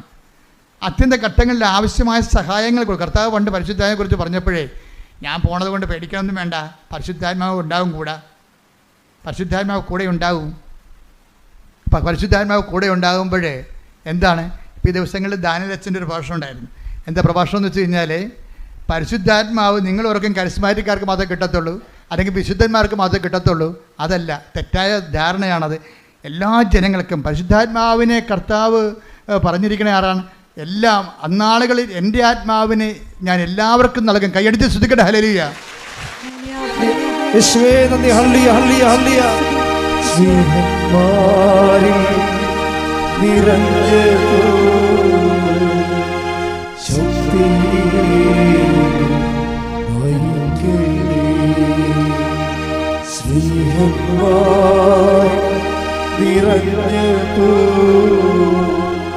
എൻ്റെ പേര് ഡൈന, ഇതെൻ്റെ ഹസ്ബൻഡ് ജോർജ്. ഞങ്ങൾ വരുന്നത് ബാംഗ്ലൂരിൽ നിന്ന് കർമ്മലരാം ഇടവകയിൽ നിന്നാണ്. ഇതിനു മുമ്പേ കഴിഞ്ഞ വർഷം എൻ്റെ അനിയത്തിയുടെ ഒരു രോഗസാക്ഷ്യമായിട്ട് ഞാൻ ഈ അൾത്താരയിൽ മറ്റൊരു സാക്ഷ്യം പറഞ്ഞിട്ടുണ്ട്. മറ്റൊരു സാക്ഷ്യം കൂടി പറയാനും പരിശുദ്ധാമ്മയുടെ പ്രത്യക്ഷീകരണത്തിന് സാക്ഷിയായിട്ട് ഇവിടെ നിൽക്കുവാനും തന്ന അനുഗ്രഹത്തിനായ ദൈവപിതാവിനും പുത്രനും പരിശുദ്ധാത്മാവിനും നന്ദി പറയുന്നു. ഞാൻ കൃപാസനത്തിനെ പറ്റി അറിഞ്ഞു തുടങ്ങിയത് ഒക്കെ ഒരു 2020 കോവിഡ് കാലഘട്ടത്തിൽ നമ്മൾ യൂട്യൂബ് വഴിയൊക്കെയാണ് അറിഞ്ഞു തുടങ്ങിയത്. അന്നത്തെ കാലത്തിലൊക്കെ പക്ഷേ ഞാൻ കേരളത്തിലുള്ള മറ്റൊരു ധ്യാന കേന്ദ്രത്തെ പോലെയാണ് കൃപാസനത്തിനെ ഞാൻ അറിഞ്ഞിരുന്നത്. മാതാവിൻ്റെ പ്രത്യക്ഷീകരണത്തെക്കുറിച്ച് ഞാൻ ആ വീഡിയോകളിലൂടെ ഒന്നും എനിക്ക് മനസ്സിലായിരുന്നില്ല. അപ്പം അച്ഛൻ്റെ ഇടയ്ക്ക് ടോക്കുകൾ കേൾക്കും, അങ്ങനെയൊക്കെ കുറച്ച് പോയി. ഞങ്ങൾ ഉടമ്പടി എടുക്കുവാനുള്ള പ്രത്യേക കാരണം എന്ന് വെച്ചാൽ 2020 മുന്നേ ഒരു 5-6 വർഷം എൻ്റെ ഹസ്ബൻഡ് റിയാദിലാണ് വർക്ക് ചെയ്തിരുന്നത്. പലപ്പോഴും ഞങ്ങൾ അങ്ങോട്ടേക്ക് പോകാൻ വേണ്ടിയിട്ട് നിർബന്ധിക്കുമ്പോഴും ഞങ്ങളവിടെ അങ്ങനത്തെ വിശുദ്ധ കുർബാനയോ സൺഡേ സ്കൂളോ ഒന്നും ഇല്ലാത്തതിൻ്റെ ഒരു കാരണത്താൽ ഞാൻ നാട്ടിൽ തന്നെ പിള്ളേരുമായിട്ട് നിന്നു. ഹസ്ബൻഡ് അവിടെ വർക്ക് കണ്ടിന്യൂ ചെയ്തു. പക്ഷേ കോവിഡ് കാലത്തിൽ ഞങ്ങൾ ഒറ്റയ്ക്ക് ബാംഗ്ലൂരിലും ഹസ്ബൻഡ് റിയാദിൽ നിന്നപ്പോൾ ഞങ്ങൾക്കൊരു എന്താണ് ഉണ്ടാകുക, അല്ലെങ്കിൽ പെട്ടെന്ന് പോകേണ്ടി വന്നു ഒരു ശങ്കകളൊക്കെ ഉള്ളത് കൊണ്ടും ഞങ്ങളുടെ നിർബന്ധപ്രകാരം അതിന് മുന്നേ തന്നെ കുറച്ച് ട്രാൻസ്ഫറിന് സെയിം കമ്പനിയിൽ നിന്ന് തന്നെ ട്രാൻസ്ഫറിനൊക്കെ ട്രൈ ചെയ്യുന്നുണ്ടായിരുന്നു. ട്രാൻസ്ഫർ ഡിസ്കഷൻ നടക്കുന്നുണ്ടായിരുന്നു. പക്ഷേ 2020 കോവിഡിൻ്റെ സമയത്ത് പെട്ടെന്ന് ഉള്ള മാറ്റത്തിലൊക്കെ ഫ്രീസിങ് ഹയറായി, ട്രാൻസ്ഫർ വർക്കൗട്ടായില്ല. ജോർജ് നമ്മുടെ ഒരു നിർബന്ധത്താൽ പെട്ടെന്ന് തന്നെ ഇവിടുത്തെ ഒരു കമ്പനിയിൽ, ബാംഗ്ലൂർ കമ്പനി ജോലി കിട്ടി നാട്ടിലേക്ക് വരുവാനിടയുണ്ടായി. വന്ന് ഒരു 2 മാസം കഴിഞ്ഞപ്പോഴൊക്കെ തന്നെ മനസ്സിലായി ഇവിടുത്തെ കമ്പനിയിൽ നല്ല വർക്ക് പ്രഷറും അതിനു മുന്നേ അവിടെ ഉണ്ടായിരുന്ന നല്ല പൊസിഷനും നല്ല സാലറിയും നല്ല വർക്ക് ലൈഫ് ബാലൻസുമുള്ള ജോലിയായിരുന്നു. ഇവിടെ വന്നപ്പം അതൊന്നും പെട്ടെന്ന് അപ്രത്യക്ഷമായി. ആ ഒരു പ്രഷർ ജീവിതത്തിലും ഒക്കെ ഉണ്ടായി. ജോർജിന് നമ്മുടെ വീട്ടിൽ നിന്ന് പോയി വരാൻ തന്നെ ചില ദിവസങ്ങളിൽ 2-2.5 മണിക്കൂറും അപ്പ് ആൻഡ് ഡൗൺ ഒരു 5 hours ജേണിയൊക്കെ ആകുമ്പം ഹെൽത്തിനെയും ട്രാവലിനെയും ഫാമിലി ലൈഫിനെയൊക്കെ പതുക്കെ ആ ദേഷ്യങ്ങളും ഒക്കെ ഇമ്പാക്റ്റ് ചെയ്യാൻ തുടങ്ങി. അത് ഒരു വിഷമമായിട്ട് ഞങ്ങൾക്കും കാണപ്പെടാൻ തുടങ്ങി. അതിനിടയിൽ എനിക്ക് രണ്ടാമതുള്ളതൊരു മോനാണ്. അവനും ഒരു 3-3.5 വയസ്സായപ്പം ഭയങ്കരമായ വാശിയും ഒരുതരം വഴക്കമുള്ളൊരു സ്വഭാവമായി ഉപദ്രവിക്കാൻ തുടങ്ങി. എനിക്ക് വർക്കിംഗ് ഫ്രം ഹോം ഓപ്ഷൻ ഉണ്ട്. പലപ്പോഴും മീറ്റിംഗ് സമയത്തൊക്കെ ഈ വഴക്കൊക്കെ ആകുമ്പോഴേക്കും അത് ഞങ്ങളുടെ ഒരു റുട്ടീൻ ലൈഫിനെ എഫക്റ്റ് ചെയ്യാൻ തുടങ്ങി. അങ്ങനെ ഒരു കാലത്തിൽ ഞാൻ പക്ഷേ ആ ഒരു സമയങ്ങളിലൊന്നും അതുവരെ ആരും ഉടമ്പടി നേരിട്ടെടുത്ത ഒരു വ്യക്തിയെ ഞാൻ കണ്ടിട്ടുണ്ടായിരുന്നില്ല. ഒരാളത്ത് ഡീറ്റെയിൽസ് ചോദിക്കാൻ ഞാൻ അറ്റൻഡ് ടോക്കിലൂടെ മനസ്സിലാക്കാതെ എന്താണ് അതിൻ്റെ ചിട്ടവട്ടങ്ങൾ എന്നൊക്കെ മനസ്സിലാക്കാൻ വേണ്ടിയിട്ട് ആരെയും നേരിട്ട് ഞാൻ പരിചയപ്പെട്ടിട്ടുണ്ടായിരുന്നില്ല. ബന്ധുക്കളിലും തന്നെ ആരും നേരിട്ട് പോയിട്ട് ഉടമ്പടി എടുത്തിട്ടതായി കേട്ടിട്ടുണ്ടായിരുന്നില്ല. ഞാൻ വെബ്സൈറ്റിൽ ഒരു ദിവസം കയറി നോക്കി. അങ്ങനെയാണ് ഞാൻ ഈ സ്ഥലത്ത് മാതാവിൻ്റെ പ്രത്യക്ഷീകരണം നടന്നതാണെന്നും ആ പ്രാർത്ഥനയിലൂടെ ഡൗൺലോഡ് ചെയ്തതിലൂടെയാണ് ഞാൻ മനസ്സിലാക്കിയത്. അങ്ങനെ 2022 ഞങ്ങൾ നാട്ടിലൊരു ഫംഗ്ഷനൊക്കെ വന്നപ്പം ജോർജിൻ്റെ ചേച്ചി ഉടമ്പടി എടുത്തിട്ടുണ്ടായിരുന്നു. അങ്ങനെ ചേച്ചിയിലൂടെയാണ് ഞാൻ എങ്ങനെയാണ് ചെയ്യേണ്ടതെന്നും ധ്യാനം കൂടേണ്ടതെന്നും, കാരണം ആ ചൊവ്വാഴ്ചകളെ ധ്യാനം കൃത്യസമയത്തൊക്കെ എനിക്ക് ജോലിയുടെ ഇടയിൽ കൂടാൻ പറ്റുമോ എന്നുള്ളൊരു ഭയമൊക്കെ ഉണ്ടായിരുന്നു. പക്ഷേ ചേച്ചി അതിൻ്റെ ആ സ്പിരിറ്റ് പറഞ്ഞ് മനസ്സിലാക്കിയപ്പോഴാണ് എനിക്ക് അതെടുക്കാനുള്ള ധൈര്യമായത്. ഞാൻ ഈ 2022 മെയ് 22 ആദ്യമായി അങ്ങനെ ഓൺലൈൻ ഉടമ്പടി എടുത്തു. ആദ്യമൊക്കെ പ്രാർത്ഥന നല്ല ഉത്സാഹത്തോടു കൂടെ തുടങ്ങി. 1 ദിവസം 2 ദിവസം 15 ദിവസം 30 ദിവസമായിട്ടും പ്രത്യേകിച്ച് എനിക്കൊരു മാറ്റം ഉണ്ടാകുന്നതോ എൻ്റെ പ്രാർത്ഥനയിൽ ഒരു ശക്തിപ്പെടുന്നതോ എനിക്കൊരു ഫീൽ അങ്ങോട്ട് വരാതെ ആയപ്പം എനിക്കൊരു ചെറിയ നിരാശയൊക്കെ വന്നു തുടങ്ങി. പിന്നെ അതൊരു 90 ദിവസം കഴിഞ്ഞ് ഞാൻ ആ ഉടമ്പടിനെ കുറിച്ച് ഒരു നല്ലൊരു സാറ്റിസ്ഫാക്ഷൻ എനിക്ക് തോന്നിയില്ല. എൻ്റെ ആ ഉടമ്പടി കാലം കഴിഞ്ഞു. അതൊരു ജീവിത രീതിയായിട്ട് കൊണ്ടുപോകാനുള്ള അറിവും എനിക്കുണ്ടായിരുന്നില്ല. അത് കഴിഞ്ഞു. അങ്ങനെ ഞങ്ങളുടെ കൂടെ അതേപോലെ തന്നെ ആ സമയങ്ങളിൽ തന്നെ ഞങ്ങൾക്ക് ഹെൽപ്പ് ചെയ്യാനും, ഞങ്ങളുടെ കുടുംബാംഗത്തെ പോലെ ഞങ്ങൾക്കൊരു ചേച്ചിയുണ്ട്, കുഞ്ഞുങ്ങളുടെ കാര്യങ്ങളും ഞങ്ങളെ ഹെൽപ്പ് ചെയ്യാനും വേണ്ടി. അവിടുത്തെ പ്രത്യേക ഒരു സാഹചര്യത്തിൻ്റെ കാരണത്താലും ചേച്ചിയും പെട്ടെന്ന് ഇനി പോകുകയാണ്, ഞാനിനി ജോലി നിർത്തുന്നു എന്നുള്ളൊരു മട്ടും പറഞ്ഞു. ഞങ്ങൾക്ക് മോൻ്റെ പ്രഷറും ജോർജിൻ്റെ യാത്രയും ജോലി പ്രഷറും എല്ലാം കൂടെ എനിക്ക് പെട്ടെന്ന് താങ്ങുവാനുള്ള ഒരു സിറ്റുവേഷൻസ് ആയി തുടങ്ങി വീട്ടിൽ. അങ്ങനെ ഞങ്ങൾ രണ്ടുപേരും കൂടെ ഡിസ്കസ് ചെയ്തിട്ട് ഇനി എന്ത് തീരുമാനിക്കുമെന്ന് ഞങ്ങൾ പ്ലാൻ ചെയ്തിങ്ങനെ ഇരിക്കുന്നു. ചേച്ചിക്ക് നാട്ടിലേക്ക് പോകാൻ 2022 ഓഗസ്റ്റ് 30 ടിക്കറ്റ് ബുക്ക് ചെയ്തു. ആ ഒരു ഓഗസ്റ്റ് മാസത്തിൽ ഞങ്ങളുടെ ആ സമയങ്ങളിൽ അന്ന് ഓഗസ്റ്റ് മാസം 30 ഞങ്ങളെല്ലാവരും സന്ധ്യാപ്രാർത്ഥന ഒരു വലിയ ദുഃഖത്തോടെ, കാരണം ഞങ്ങളുടെ കൂടെ 10-14 വർഷത്തോളം കൂടെ ഉണ്ട ചേച്ചിയാണ്. അപ്പോൾ എല്ലാവരും സങ്കടത്തോടെ പോയി കിടന്നുറങ്ങി. അന്ന് കിടക്കാൻ പോകുമ്പോഴേ അതിഭയങ്കരമായിട്ടുള്ള മഴയുണ്ടായിരുന്നു. അന്ന് പോയി കിടന്നുറങ്ങി. വെളുപ്പിന് ഒരു 2:30 ആയപ്പം പെട്ടെന്ന് ഒരു ശബ്ദം കേട്ടു. ഞാൻ മാത്രം ഞെട്ടി എണിച്ചു. എനിക്കെന്തോ സൗണ്ട് കേട്ടു. എന്താ കാര്യം എന്ന് മനസ്സിലായി. ഫോൺ എടുത്ത് നോക്കിയപ്പം എന്തെങ്കിലും മെസ്സേജുകളുണ്ടോ നോക്കി. എല്ലാവരും വെള്ളമുണ്ട് എന്നല്ലാതെ എന്താ കാര്യം എന്ന് ആരും പറഞ്ഞില്ല. ഞാൻ അങ്ങോട്ടും ഇങ്ങോട്ടും എല്ലാ ജനലിലും ബാൽക്കണിയിലൊക്കെ പോയി നോക്കി. കാര്യം മനസ്സിലായൊന്നുമില്ല. ഞാനൊരു ധൈര്യത്തോടു കൂടി നല്ല മഴയത്തും പോയിട്ട് വാതിൽ ആരെയും വിളിക്കാതെ തന്നെ പോയി തുറന്നു നോക്കിയപ്പം നമ്മുടെ മുകളിലെ ഫ്ലാറ്റിൽ താമസിക്കുന്ന 2-3 ഫാമിലീസ് നനഞ്ഞ് കയറി വരുന്നു. അവർ പറഞ്ഞു, നമ്മുടെ കോമ്പൗണ്ട് വാൾ ബ്രേക്കായി, അപ്പുറത്തൊരു ഡ്രെയിൻ വാട്ടർ പോകുന്ന വലിയൊരു നാലയുണ്ട്, അതിലൂടെ മുഴുവൻ അഴുക്കുവെള്ളവും കയറി ഇങ്ങോട്ട് വന്നു. അന്നേരമാണ് ഞാൻ താഴത്തോട്ട് നോക്കുമ്പോൾ നമ്മുടെ പാർക്കിംഗ് സ്പേസ് എല്ലാം പകുതി ആളുടെ പൊക്കത്തിൽ മുഴുവൻ വെള്ളമായി കഴിഞ്ഞു. നമുക്ക് 2 കാറുകളുണ്ട്. അതിലൊരു കാറ് 1 വർഷം പോലും തികഞ്ഞില്ലായിരുന്നു. അതിൻ്റെ ഈ ഉണ്ടാകുന്ന സംഭവത്തിൻ്റെ 7 ദിവസം മുന്നേ അതിൻ്റെ ഇൻഷുറൻസ് റിന്യൂ ചെയ്ത്. അപ്പം നമ്മുടെ കാർ വാല്യൂം കുറച്ച് കുറഞ്ഞു. പെട്ടെന്ന് ഇതൊക്കെ ഉണ്ടായി. ഞാൻ പോയിട്ട് ഉള്ളിൽ എല്ലാവരെയും വിളിച്ചുണർത്തി. എല്ലാവരും വന്ന് നോക്കി. നമുക്ക് പക്ഷേ പെട്ടെന്നൊന്നും ചെയ്യാനില്ല, കാരണം വെള്ളം പകുതിക്ക് മുന്നേ നിറഞ്ഞു, വെള്ളം ഒഴുകിക്കൊണ്ടിരിക്കുന്നു. കുറച്ച് കഴിഞ്ഞ് നോക്കുമ്പോൾ നമ്മുടെ നോർത്ത് സൈഡിലുള്ള വാളും അപ്പുറത്തെ അപ്പാർട്ട്മെൻറ്റിൽ നിന്നുള്ള വെള്ള പ്രഷർ കാരണം ആ വാളും പൊട്ടി അവിടെ നിന്നുള്ള വാഹനങ്ങൾ വരെ ഞങ്ങളുടെ അപ്പാർട്ട്മെൻറ്റ് ഉള്ളിലേക്ക് കയറി വന്നു. അങ്ങനെ നോക്കുമ്പം ആകെ എല്ലായിടത്തും വെള്ളമായി. എല്ലാവരും പിന്നെ ഫയർഫോഴ്സ്, അവിടുത്തെ ലോക്കൽ അതോറിറ്റീസിനെയൊക്കെ വിളിക്കുന്നു, മെസ്സേജ് അയക്കുന്നു. പിന്നെ ഫോൺ ചാർജ് ചെയ്യാനുള്ളൊരു മെക്കാനിസം ഒക്കെ കുറച്ച് കഴിഞ്ഞാൽ ലിമിറ്റഡ് ആവുമല്ലോ എന്ന് വെച്ചിട്ട് ഞങ്ങളൊരു 3:30 ആയപ്പോൾ പിന്നെ ഇനി ഒന്നും പറയാനില്ല. എല്ലാവരും വിഷമത്തോടെ ബെഡിൽ കിടന്നു. ഞാൻ എൻ്റെ കൈക്കൊന്ത എടുത്തിട്ട് പ്രാർത്ഥിക്കാൻ, ഒരു നന്മ നിറഞ്ഞ മറിയുമേ ചൊല്ലാനെടുക്കും, പക്ഷേ 2 വരി ചൊല്ലുമ്പോഴേക്കും പിന്നെ അത് മറന്നു പോകും, വേറെന്തോ മനസ്സിൽ ചിന്തകൾ വരും. പക്ഷെ അന്നേരമൊക്കെ എൻ്റെ മനസ്സിലൊരു സങ്കീർത്തനം വന്നു, ദൈവം ഉണരട്ടെ, അവിടുത്തെ ശത്രുക്കൾ ചിതറിപ്പോട്ടെ. അത് തന്നെ ഞാൻ ജപമണികൾ ചൊല്ലിക്കൊണ്ടിരുന്നു. ഒരു 5:30 ആയപ്പോഴേക്കും ഫയർഫോഴ്സ് വന്നു, കുറച്ച് ലോക്കൽ അതോറിറ്റീസ് വന്നു, വെള്ളം പമ്പ് ചെയ്യാനുള്ള മെക്കാനിസം ഒക്കെ സ്റ്റാർട്ട് ചെയ്തു. പക്ഷേ അത്രയും വെള്ളമുള്ളത് ഒരു 2-2.5 ദിവസം കൊണ്ടാണ് വെള്ളം മുഴുവൻ പമ്പ് ചെയ്ത് തീർത്ത് കളഞ്ഞത്.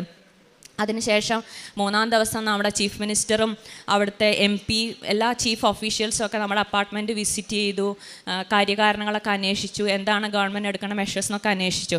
പക്ഷേ നമ്മുടെ അപ്പോഴത്തെ ഉള്ള അവസ്ഥയിൽ പിന്നെ ഗവൺമെൻറ്റിന് കുറച്ച് വർക്കേഴ്സിൻ്റെ സപ്പോർട്ട് കിട്ടി, ക്ലീനപ്പ് ആക്ടിവിറ്റീസ് സ്റ്റാർട്ട് ചെയ്തു. ഒരുപാട് നാശനഷ്ടങ്ങളുണ്ടായിരുന്നു. ഒരു 10-250 ഫാമിലീസുള്ള അപ്പാർട്ട്മെൻറ്റാണ്. ഒരു 200ഓളം കാറുകൾ നശിച്ചു കാണും. 3-ാം ദിവസമാണ് ഞങ്ങളുടെ കാറ് പുള്ളി ചെയ്ത് ഗാരാജിൽ കൊണ്ടുപോയത്. 3-ാം ദിവസം പുള്ളി ചെയ്ത് കൊണ്ടുപോയി ഷോറൂമിലെത്തിയിട്ട് ജോർജ് അവിടെ നിന്ന് പിന്നെ വിളിച്ച് പറഞ്ഞു, രണ്ട് കാറും ടോട്ടൽ ലോസാണ് ഡിക്ലെയർ ചെയ്തതെന്ന് പറഞ്ഞു. അതങ്ങോട്ട് പെട്ടെന്ന് അങ്ങോട്ട് ആക്സെപ്റ്റ് ചെയ്യാൻ പറ്റിയില്ല. തിരിച്ച് വീട്ടിൽ വന്നിട്ട് ജോർജ് പിന്നെ ഒന്നും മിണ്ടാണ്ടായി. അപ്പോഴും ഞാനും ചേച്ചിയൊക്കെ പിടിച്ചു നിന്നു. ജോർജ് ഭയങ്കര വിഷമത്തിലിരിക്കുന്നു. എനിക്ക് ഒന്നും എന്താ ഇത്ര സാധാരണ കാര്യങ്ങൾ ഞാനാണ് കുറച്ചും കൂടെയൊക്കെ എല്ലാവരെയും വിളിച്ച് പറഞ്ഞ കരച്ചിലും പിടിച്ചിലും ഇരിക്കുന്നത്, പക്ഷേ ഇതിൽ ജോർജ് കൂടുതൽ വിഷമത്തിലിരിക്കുന്നു. അപ്പോഴാണ് എനിക്ക് ഓർമ്മ വന്നത്, ഞങ്ങൾ ഈ ജോലി പ്രഷർ കാരണം ചേച്ചി പോണത് കാരണം ഞങ്ങൾ 2 മാത്രമായിട്ട് ദൈവത്തോട് പ്രാർത്ഥിച്ച ഒരു തീരുമാനം എടുത്തു, ആരെങ്കിലും ഒരാൾ ജോലി റിസൈൻ ചെയ്യാം. ഞാൻ റിസൈൻ ചെയ്യണ്ടെന്ന് ജോർജ് പറഞ്ഞു, കാരണം എനിക്ക് വർക്കിംഗ് ഫ്രം ഹോം ഉണ്ട്, ജോർജിനുള്ള യാത്ര എന്ന് പറഞ്ഞു. അങ്ങനെ ജോർജാണ് ജോലി റിസൈൻ ചെയ്തത്. സെപ്റ്റംബർ, ഒക്ടോബർ, നവംബർ ഈ 3 മാസമാണ് നോട്ടീസ് പീരീഡ്. പെട്ടെന്ന് ഈ കാറിൻ്റെ ചിലവുകൾ, അപ്പാർട്ട്മെൻറ്റിലെ നാശം, ജോലിയും റിസൈൻ ചെയ്യുന്നുള്ള കണ്ടീഷനിൽ ജോർജ് ആകെ ഭയങ്കര ഒരു വിഷമത്തിലായി. എന്നാൽ സാരമില്ല, ദൈവം തീരുമാനിക്കട്ടെ, നമ്മൾ പ്രാർത്ഥിച്ചാണല്ലോ തീരുമാനിച്ചതെന്ന് പറഞ്ഞ് ഞങ്ങൾ മുന്നോട്ടേക്ക് പോയി. ഒരു കുറേ ഫാമിലീസൊക്കെ ഹോട്ടലിൽ താമസിച്ചു. ഞങ്ങൾ അവിടെ തന്നെ നിന്നു. ഞങ്ങൾക്കൊരു 3 ദിവസം സർവ് ചെയ്യാനുള്ള ഫുഡുണ്ട്. വെള്ളം ട്രാക്ടറിൽ കൊണ്ടുവരാൻ തുടങ്ങി, കുടിവെള്ളം. ഞങ്ങൾ അങ്ങനെ പോയി. അത് കഴിഞ്ഞതിന് ശേഷം ഒരു 4-5 സാറ്റർഡേ ആയപ്പോഴേക്കും ക്ലീനപ്പ് വർക്കൊക്കെ കുറച്ച് ക്ലീനായി. ഒരു സൺഡേ ഉച്ച കഴിയുമ്പോഴേക്കും ഏകദേശം എല്ലാവർക്കും താമസയോഗ്യനായി അപ്പാർട്ട്മെൻറ്റ്. എല്ലാവരും പതുക്കെ തിരിച്ചു വന്നു, പവർ വന്നു, എല്ലാവരും വന്നു. വൈകുന്നേരം ആയപ്പോഴേക്കും പിന്നെയും മഴ പെയ്യാൻ തുടങ്ങി. ഒരു 10 മണിയാകുമ്പോഴേക്കും മഴ നല്ല ശക്തമാവാൻ തുടങ്ങി. 10:30 ആകുമ്പോഴേക്കും എല്ലാവരുടെ മനസ്സും അങ്ങ് മരവിക്കാൻ തുടങ്ങി. കാരണം ആദ്യത്തെ ആ മുന്നത്തെ ആഴ്ചേനേക്കാളും അതിഭയങ്കരമായ മഴയാണ്. അപ്പം പിന്നെ ഞങ്ങൾ നോക്കുമ്പം ആ ടെമ്പററി കെട്ടിയ വാളിൻ്റെ മുകളിൽ കൂടെ വെള്ളം കവിഞ്ഞൊഴുകാൻ തുടങ്ങി. സ്വിമ്മിംഗ് പൂളിൻ്റെ സൈഡിലുള്ള വാള് കൊളാപ്സായി. എല്ലാം ആദ്യത്തിനേക്കാളും ഇരട്ടി വെള്ളമാണ് ഇരച്ച് കയറിയത്. അപ്പം ഗവൺമെൻറ്റിൽ നിന്ന് നമുക്ക് അതോറിറ്റീസിൽ നിന്ന് വന്നു, ഇനി എല്ലാവരും വീട്ടിൽ പോകുക നിവർത്തിയുള്ളൂ, കാരണം ഉടനെയുള്ള സപ്പോർട്ടില്ല എന്ന്. അങ്ങനെ പിറ്റേ ദിവസം ബോട്ട് വഴിയാണ് ഞങ്ങൾ ഞങ്ങളുടെ ഗേറ്റിലെത്തിയത്. ബോട്ടിൽ സാധനങ്ങളും പാക്ക് ചെയ്ത് ഞങ്ങൾ അവിടുന്ന് ഇറങ്ങി. മോൾ 9-ലായിരുന്നു. മോളുടെ ഫ്രണ്ടിൻ്റെ ഒരു പാരൻസ് വന്നു. അവർ നല്ല ഫാമിലി ആയിരുന്നു. അവർ വന്ന് അവളെ കൂട്ടിക്കൊണ്ടുപോയി അവരുടെ വീട്ടിൽ നിർത്തി. കാരണം എത്ര ദിവസത്തേക്കാണ് ഇത് റിപ്പയർ വർക്കും മെയിൻ്റനൻസും ആർക്കും അറിയില്ലായിരുന്നു. ഞങ്ങൾ നാട്ടിലേക്ക് പോന്നു. ജോർജ് അവിടെ തന്നെ ഹോട്ടലിൽ നിന്നു, കാരണം മോൾ അവിടെ ഉള്ളത് കൊണ്ട്. ഞങ്ങൾ തിരിച്ചു വന്നു. ഒരു 2-3 ആഴ്ച കൊണ്ട് അപ്പാർട്ട്മെൻറ്റ് പിന്നെ റെനോവേറ്റൊക്കെ ചെയ്തു ഞങ്ങൾ പോയി. പക്ഷേ ഈ കാലഘട്ടത്തിലൊക്കെ എന്താണ് ഞങ്ങൾക്ക് ഇനി പിന്നെ മഴ പെയ്യാൻ തുടങ്ങുന്ന ഓരോ രാത്രികളിൽ ഞങ്ങൾക്കൊരു ഉറക്കം വരായ്മയും ഒരു ടെൻഷനുമാണ് എല്ലാവർക്കും അങ്ങോട്ടും ഇങ്ങോട്ടും. പുറമേക്കൊക്കെ ധൈര്യപ്പെടുത്തിയാലും അതങ്ങോട്ട് ആക്സെപ്റ്റ് ചെയ്യാൻ പറ്റാത്തൊരു സ്ഥിതിയായി. ഞാൻ അന്നേരം മാതാവിനോടൊരു നിയോഗം വെച്ച് പ്രാർത്ഥിച്ചു, എന്താണ് ഒരു വഴിയെന്ന് ഞങ്ങൾക്ക്. കാരണം ഇത് ഞങ്ങളുടെ സ്വന്തം വീടാണ്. അവിടുന്ന് ഞങ്ങൾ ഓൾമോസ്റ്റ് സെറ്റിലായി. ഇനി മാറാനുള്ള അവസരമാണോ എന്താണെന്ന് ഞങ്ങൾക്കും അറിയില്ല. ഞങ്ങളിതൊന്നും പ്ലാൻ ചെയ്യാത്തേറെ ഞങ്ങളുടെ അതിനുള്ള പൈസയോ ഞങ്ങൾ കരുതിയിട്ടില്ല, ഒരു സ്ഥലം മേടിക്കാനോ എന്തോ. അങ്ങനെ കുറച്ച് 2 മാസം കഴിഞ്ഞപ്പോൾ ഒരു അത്ഭുതം എന്നെ. ജോർജ് റിസൈൻ ചെയ്ത ജോലിയിൽ മാനേജർ ചോദിച്ചു, ഒരു 2 മാസം കൂടെ കണ്ടിന്യൂ ചെയ്യുമെന്ന് ചോദിച്ചു. ഞങ്ങളും പല ജോലികളും വേറെ നോക്കി, എല്ലാം ദൂരത്തും വർക്കൗട്ടും, അല്ലെങ്കിൽ ജോർജിൻ്റെ പ്രൊഫൈൽ ഓവർ ക്വാളിഫൈഡ് ആയിരുന്നു, ജോലിയൊന്നും ആയില്ല. അപ്പോൾ മാനേജർ ചോദിച്ചപ്പോൾ ഞങ്ങൾക്കും വലിയൊരു ആശ്വാസമാണ്, കാരണം മറ്റൊന്നും കണ്ടെത്തിയില്ല, പൈസയുടെ ആവശ്യമുണ്ട്, നഷ്ടങ്ങൾ ഒരുപാടായി, കണ്ടിന്യൂ ചെയ്യാമെന്ന് പറഞ്ഞു. അതിനുശേഷം 2 മാസം കഴിഞ്ഞപ്പോൾ ഡിസംബർ ആയപ്പം മാനേജർ ഒന്നും കൂടെ ചോദിച്ചു, നമുക്ക് ജോലി ഇത് കണ്ടിന്യൂ ചെയ്യാമോ എന്ന് ചോദിച്ചു. അതൊരു മാതാവിൻ്റെ പ്രത്യേക ഇടപെടലാണ്. കാരണം ഞങ്ങൾക്ക് വേറൊരു കപ്പൽ അപ്പം കിട്ടിയില്ല. അത് ആ സെയിം ബോട്ട് തന്നെ കണ്ടിന്യൂ ചെയ്യാൻ മാതാവ് ഒരു അവസരം തന്നു. ജോർജ് ജോലി കണ്ടിന്യൂ ചെയ്തു. ചേച്ചി തിരിച്ചു വന്നു, ഞങ്ങളുടെ കൂടെ തന്നെ നിന്ന്. ഞങ്ങൾ അങ്ങനെ പൊക്കോണ്ടിരിക്കേ അപ്പോഴും 2023 ഞങ്ങൾ മാതാവിനോട് ഞാൻ നിയോഗം എത്തിച്ച് പ്രാർത്ഥിച്ചു, ഒരു വഴി കാണിക്കണം എന്ന് പറഞ്ഞ്. അങ്ങനെ 2023 നോക്കുമ്പോൾ ഞങ്ങളുടെ പള്ളിയിലെ പാരിഷ് ബുള്ളറ്റിനിൽ ഒരു സൈറ്റിൻ്റെ ചെറിയൊരു സൈറ്റിൻ്റെ അഡ്വർടൈസ്മെൻറ്റ് കണ്ടു. ഞങ്ങൾ അവരെ വിളിച്ച് ചോദിച്ചു. അവർ വന്നു, കാണാൻ പറഞ്ഞു. അന്നേരം ഞാനിരുന്ന് പ്രാർത്ഥിച്ചുകൊണ്ടിരുന്നു. പെട്ടെന്ന് ഞങ്ങൾക്ക് പോയി കാണാൻ പറ്റിയില്ല, പ്രാർത്ഥിച്ചുകൊണ്ടിരുന്നു. അന്നേരം ഞാനൊരു മയക്കത്തിൽ കണ്ടു ആ സ്ഥലം. ഞങ്ങളുടെ പള്ളിയിൽ അച്ഛൻ വന്ന് വെഞ്ചിരിക്കുന്നത് കണ്ടു. അപ്പോൾ എനിക്ക് മനസ്സിൽ തോന്നി, മാതാവ് ഇത് ഞങ്ങൾക്ക് തരുന്നതാണെന്നുള്ളൊരു വിശ്വാസം എനിക്ക് വന്നു. ഞങ്ങൾ 2 ദിവസത്തിനുള്ളിൽ അത് പോയി കണ്ടു. ഞങ്ങൾക്ക് പെട്ടെന്ന് ഇതൊന്നും പ്ലാൻ ചെയ്യാത്തതാണ്, അതിനുള്ള തുക കണ്ടെത്താൻ ഞങ്ങൾക്കൊരു ബുദ്ധിമുട്ടുണ്ട്. പക്ഷേ മേടിക്കുന്ന ആ ഓണറും നല്ലൊരു മനസ്സുള്ളത് കൊണ്ട് ഞങ്ങൾക്ക് അതിനുള്ളൊരു കാലാവധി തന്നു. ഞങ്ങൾക്ക് പറ്റാവുന്ന താങ്ങാവുന്ന ഒരു തുക മാതാവ് മധ്യസ്ഥ നിന്ന് ഞങ്ങൾക്ക് അതിനുള്ളൊരു താങ്ങാവുന്ന ഒരു തുകയിൽ ഞങ്ങൾക്ക് ആ സൈറ്റ് മേടിക്കാൻ പറ്റി. മേടിച്ചതിൻ്റെ പിന്നത്തെ മാസം തന്നെ ഞങ്ങളൊരു വീട് പണിതു. ഈ ജനുവരി 11-ാം തീയതി 2025 ജനുവരി 11-ാം തീയതി ഞങ്ങളുടെ പുതിയ വീടിൻ്റെ പാല് കാച്ചി ഞങ്ങൾ താമസം മാറി. ഒരു സാധാരണ നമ്മളെപ്പോലെ ഒരാൾക്കാർ അങ്ങനെ ഒരു ജോലി കൊണ്ട് നമുക്ക് മേടിക്കാവുന്നതിലും ഏറ്റവും മനോഹരമായ നാട്ടിൽ പോലെ നല്ല സ്പേഷ്യസ് ആയിട്ടൊരു വീടാണ് മാതാവ് ഞങ്ങൾക്ക് തന്നത്. ഞാൻ ആ വീടിനെ ഇപ്പം എല്ലാ അഡ്രസ്സുകളും കൃപാ ഹൗസ് എന്നാണ് എല്ലായിടത്തും എഴുതിക്കൊണ്ടിരിക്കുന്നത്, മാതാവ് തന്ന അനുഗ്രഹമായിട്ടും. അതുപോലെ തന്നെ ഈ 2023 ആകുമ്പോൾ ജോർജിൻ്റെ ഒരു ഇൻ്റർവ്യൂ കോൾ വന്നു, ഒരു എക്സ് കൊളീഗ് വഴി. അതുവരെ ഞാൻ ഓൺലൈൻ ഉടമ്പടിയാണ് ആദ്യം എടുത്തത്. പിന്നീട് ഇവിടെ തീർത്ഥാടന ഉടമ്പടി എടുക്കാൻ എനിക്ക് ഒരു ചാൻസ് വരാൻ പറ്റിയില്ലായിരുന്നു. ഇതുവരെ വന്നെടുക്കാമെന്നാണ് ഞാൻ തീരുമാനിച്ചത്. കാരണം എനിക്ക് അച്ഛൻ്റെ ക്ലാസ് കേൾക്കണം, അതിലെല്ലാ കാര്യങ്ങളും അതുപോലെ ചെയ്യണം, മനസ്സിലാക്കണം എന്നുള്ള ഒരു സ്പിരിറ്റിൽ ഞാനിരുന്നു. പരിശുദ്ധ അമ്മയുടെ മധ്യസ്ഥയാൽ 1 മാസത്തിനുള്ളിൽ ആ ഇൻ്റർവ്യൂ പ്രോസസ്സ് കഴിഞ്ഞു. ആ ജോലി ലഭിക്കുകയും ചെയ്തു. അത് ആദ്യത്തിനേക്കാൾ ട്രാവൽ ഡിസ്റ്റൻസും കുറഞ്ഞു. ഞങ്ങൾക്ക് ജോർജിന് വർക്ക് പ്രഷറും കുറഞ്ഞു. അതെല്ലാം പരിശുദ്ധ അമ്മയുടെ പ്രത്യേക മധ്യസ്ഥതയിലാണ് ഞങ്ങൾക്ക് ഇതൊക്കെ സാധിച്ചു തന്നത്. ഇതിൻ്റെ ഒപ്പം തന്നെ കുഞ്ഞിൻ്റെ കാര്യത്തിൽ താണെങ്കിലും മോന് നഴ്സറി കോവിഡ് ടൈമിലായിരുന്നു, സ്കൂളിൽ വിട്ടില്ല. LKGയിലാണ് ആദ്യമായി പോയത്. LKGയിൽ ആദ്യത്തെ 2 ദിവസം ഒഴിച്ചും പിന്നെ ഒരു വിരലിലെണ്ണാവുന്ന ദിവസങ്ങളിൽ മാത്രമാണ് അവൻ കരയാതെ സ്കൂളിൽ പോയിട്ടുള്ളത്. രാവിലെ എണീക്കുമ്പോഴും വൈകുന്നേരം വരുമ്പോഴും എനിക്ക് പേടിയാണ് ഇവനെ എന്ത് പറഞ്ഞ് കൺവീൻസ് ചെയ്യണം, എന്താ പറഞ്ഞിട്ടാണ് വഴക്കുണ്ടാക്കണമെന്ന് പറഞ്ഞ്. ഞാൻ രാവിലെ അവൻ എണീക്കുമ്പോൾ തൊട്ട് എൻ്റെ മനസ്സിൽ മുഴുവൻ നന്മ നിറഞ്ഞ മറിമയെ ചൊല്ലിക്കൊണ്ടിരിക്കും. പോയി വരുമ്പോഴും ഇത് തന്നെയാണ്. എന്ന് പറഞ്ഞു കഴിഞ്ഞാലും അടുത്ത വർഷത്തേക്ക് ഞങ്ങൾ അത് കാരണം അവനെ സ്കൂൾ മാറ്റാമെന്ന് വിചാരിച്ചു. സ്കൂൾ മാറ്റി ഈ UKG ഫസ്റ്റ് സ്റ്റാൻഡേർഡും പരിശുദ്ധാമ്മയുടെ മധ്യസ്ഥയിൽ ആ മാറ്റിയ സ്കൂളിൽ അവൻ സന്തോഷത്തോടുകൂടി ദൈവം അനുഗ്രഹിച്ച് എന്നും പോകുന്നുണ്ട്. അതുപോലെ തന്നെ ഈ വീടോ ഈ മാറ്റമോ ഒന്നും ഞങ്ങൾക്ക് അറിയാത്തിരുന്ന സമയത്ത് അവനെ സ്കൂൾ എടുത്തപ്പോൾ തന്നെ പരിശുദ്ധാമ്മ ഞങ്ങൾക്ക് അത് കാണിച്ചു തന്ന സ്കൂള് ഞങ്ങൾക്ക് ഇപ്പോൾ ഇരിക്കുന്ന പുതിയ വീടിൻ്റെ സ്ഥലത്തു നിന്നായാലും കൂടി ഞങ്ങൾക്ക് അതേ സ്കൂളിൽ തന്നെ കണ്ടിന്യൂ ചെയ്യാനുള്ള ഒരു അവസരവുമുണ്ട്. സ്കൂൾ മാറേണ്ടിയും വന്നില്ല. ഇതൊക്കെയാണ് ഞങ്ങൾക്ക് തന്നിരിക്കുന്ന പ്രത്യേക അനുഗ്രഹങ്ങൾ. അതുപോലെ തന്നെ ഞാനൊരു 2016 തൊട്ട് ഞങ്ങൾക്ക് ആനുവൽ മെഡിക്കൽ ഹെൽത്ത് ചെക്കപ്പ് ഉണ്ട്.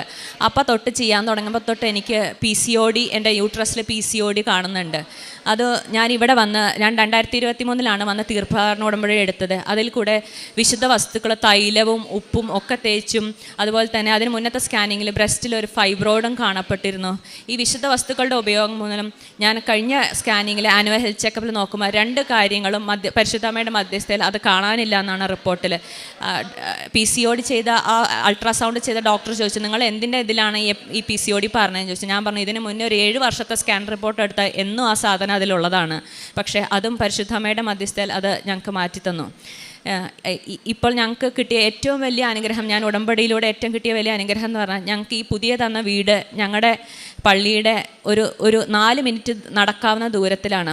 ശരിക്കും പറഞ്ഞാൽ ഒരു 2025 കാലഘട്ടത്തിൽ ഞാൻ ഡാനിയൽ അച്ഛൻ്റെ ഒരുപാട് ടോക്കുകൾ യൂട്യൂബിൽ വന്നു തുടങ്ങിയ കാലം തൊട്ട് കേൾക്കാൻ തുടങ്ങി. അതുവരെ ഞാൻ വിശുദ്ധ ഗ്രന്ഥം എന്ന് പറഞ്ഞാൽ ഞങ്ങൾ സന്ധ്യാപ്രാർത്ഥനയ്ക്കും അല്ലെങ്കിൽ സൺഡേ പള്ളിയിൽ പോകുമ്പോൾ കേൾക്കുന്ന മാത്രമായിരുന്നു വിശുദ്ധ ഗ്രന്ഥത്തിൽ എൻ്റെ വായനയും അതിനെക്കുറിച്ചുള്ള അറിവും. പക്ഷേ അതിനുശേഷം അച്ഛൻ്റെ ടോക്ക് കേട്ട് തുടങ്ങിയപ്പോൾ തന്നെ ഞാൻ ബൈബിൾ സ്ഥിരമായി വായിച്ചു തുടങ്ങിയായിരുന്നു. അപ്പം ഞാൻ എന്നിട്ട് മനസ്സിലൊരാഗ്രഹം എഴുതി വെച്ചിരുന്നു, എനിക്കും അങ്ങനെ ഡെയിലി പള്ളിയിൽ പോകാനുള്ള ഒരു അവസരം കിട്ടിയിരുന്നെങ്കിൽ ദൈവമേ എന്ന് ആഗ്രഹിച്ചിരുന്നു. ഞാനിത് പറയാനുള്ള കാര്യം, ഞാൻ ഒരു വീട് മാറിക്കഴിഞ്ഞാൽ എൻ്റെ ഒരു പഴയ ഓഫീസിൽ കൊണ്ടുവന്ന ബാഗ് എടുത്ത് നോക്കിയപ്പോൾ അതിനകത്ത് ഞാൻ എഴുതി വെച്ചിരിക്കുന്നു, ഒരു നിയോഗം പോലെ എനിക്ക് പള്ളിയുടെ അടുത്ത് എന്നും പള്ളിയിൽ പോകാവുന്ന സാഹചര്യത്തിലൊരു വീട് ഒരുക്കി തരാമോ എന്ന്. അപ്പോൾ ശരിക്കും പറഞ്ഞാൽ എനിക്ക് സന്തോഷം കൊണ്ട് കരയുകയായിരുന്നു. കാരണം ഞാൻ മറന്നുപോയ കാര്യങ്ങൾ കൂടി ദൈവം ഈ ഉടമ്പടിയിലൂടെ ഓർത്തെടുത്ത് നേടിത്തന്നല്ലോ എന്നോർക്കുമ്പോൾ എനിക്ക് പറഞ്ഞറിയാനാത്ത സന്തോഷവും സ്നേഹവും നന്ദിയുമുണ്ട് ദൈവത്തിനോട്. ഞങ്ങളുടെ പ്രേക്ഷിത പ്രവർത്തനങ്ങൾ എന്ന് പറയുന്നത്, ഞാൻ ഇവിടുന്ന് തെലുങ്ക് കന്നഡ തമിഴും ഇംഗ്ലീഷ് പത്രങ്ങളാണ് ഞാൻ മേടിക്കാറ്. ഞങ്ങൾ വൈറ്റ് ഫീൽഡാണ് ആദ്യം താമസിച്ചിരുന്നത്. വൈറ്റ് ഫീൽഡ് പള്ളിയിൽ ഒരുപാട് ഇംഗ്ലീഷിൽ ഉള്ളവരും അതുപോലെ കുറേ തമിഴ് ഇടവകയുണ്ട്. അവർക്കൊക്കെ പത്രങ്ങൾ, ചിലവർ നല്ല സന്തോഷത്തോടു കൂടിയാണ് മാതാവിൻ്റെ ആ ഫോട്ടോ കാണുമ്പോൾ തന്നെ അത് മുത്തിയിട്ടാണ് പലരും പത്രം മേടിക്കുന്നത്. മേടിക്കാത്ത ചിലവരുമുണ്ട്. ചിലവർ വിചാരിക്കുന്നത് പൈസയ്ക്ക് കൊടുക്കേണ്ടതാണെന്ന് പോലും വിചാരിക്കുന്നവരുണ്ട്.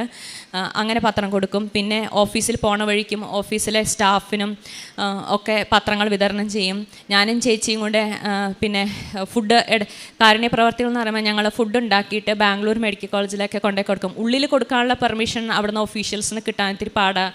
ഞങ്ങളെന്നാലും പുറത്ത് കാണുന്ന നിർധരായ രോഗികൾക്ക് ഫുഡും ചിലർക്ക് പൈസയും, അവർക്കിങ്ങനെ വീട്ടിൽ ഇറങ്ങി വരുന്നവർക്കൊക്കെ ചെറിയ പൈസ ഞങ്ങളെ കൊണ്ട് കൊടുക്കുക, കയ്യിലുള്ള ചെറിയ പൈസയൊക്കെ കൊടുത്ത് അവർക്ക് മരുന്ന് മേടിക്കാനുള്ള പൈസ കൊടുക്കും. അവിടെ അതേപോലെ ശിവാജി നഗർ എന്ന് പറഞ്ഞൊരു വലിയ മാതാവിൻ്റെ ബസിലിക്കയുണ്ട്. അതിനടുത്ത് കുറേ രോഗികൾ വന്ന് കിടക്കുന്ന സ്ഥലങ്ങളൊക്കെ ഉണ്ട്. അപ്പം ഞങ്ങളിങ്ങനെ ഇടയ്ക്ക് ഭക്ഷണം ഉണ്ടാക്കി പൊതിയായിട്ട് പാക്ക് ചെയ്തിട്ട് അവർക്ക് കൊണ്ടുപോയി കൊടുക്കും. അതേപോലെ തന്നെ രോഗികൾക്ക് ഇടയ്ക്ക് ഇങ്ങനെ വാട്സപ്പിൽ കാണുന്നതും വീടിൻ്റെ അടുത്തുമൊക്കെ ഉള്ള നമ്മൾ കേൾക്കുന്നതും പരിചയത്തിലും കാണുന്ന രോഗികൾക്ക് നമ്മളെക്കൊണ്ട് ആകാവുന്ന ചികിത്സാ സഹായങ്ങൾ നൽകും, അവർക്കുള്ള ഭക്ഷണങ്ങൾ നൽകും.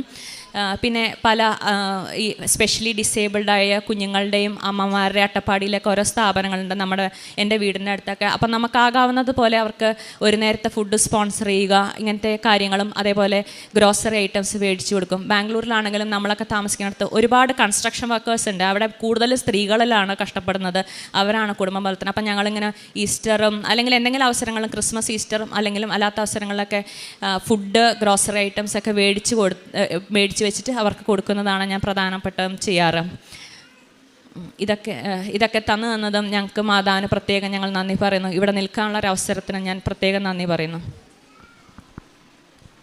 ദൈവത്തിന് നന്ദി. ഞങ്ങളെ ദൈവം സമൃദ്ധമായി അനുഗ്രഹിച്ചു. ആകാശവും ഭൂമിയും സൃഷ്ടിച്ച സർവശക്തനായ ദൈവം ഞങ്ങളെ നല്ലവണ്ണം അനുഗ്രഹിച്ചു. നിങ്ങളെയും എല്ലാവരെയും സമൃദ്ധമായി അനുഗ്രഹിക്കട്ടെ എന്ന് ഞങ്ങൾ പ്രാർത്ഥിക്കുന്നു. ആമേൻ. ദൈവത്തിന് സ്തുതി. ഒരു കാര്യം കൊണ്ടുള്ളത്, ഞങ്ങൾക്ക് ഇപ്പോഴാണ് ശരിക്കും പറഞ്ഞാൽ ഡെയിലി പള്ളിയിൽ പോകാനുള്ള ഒരു അവസരം.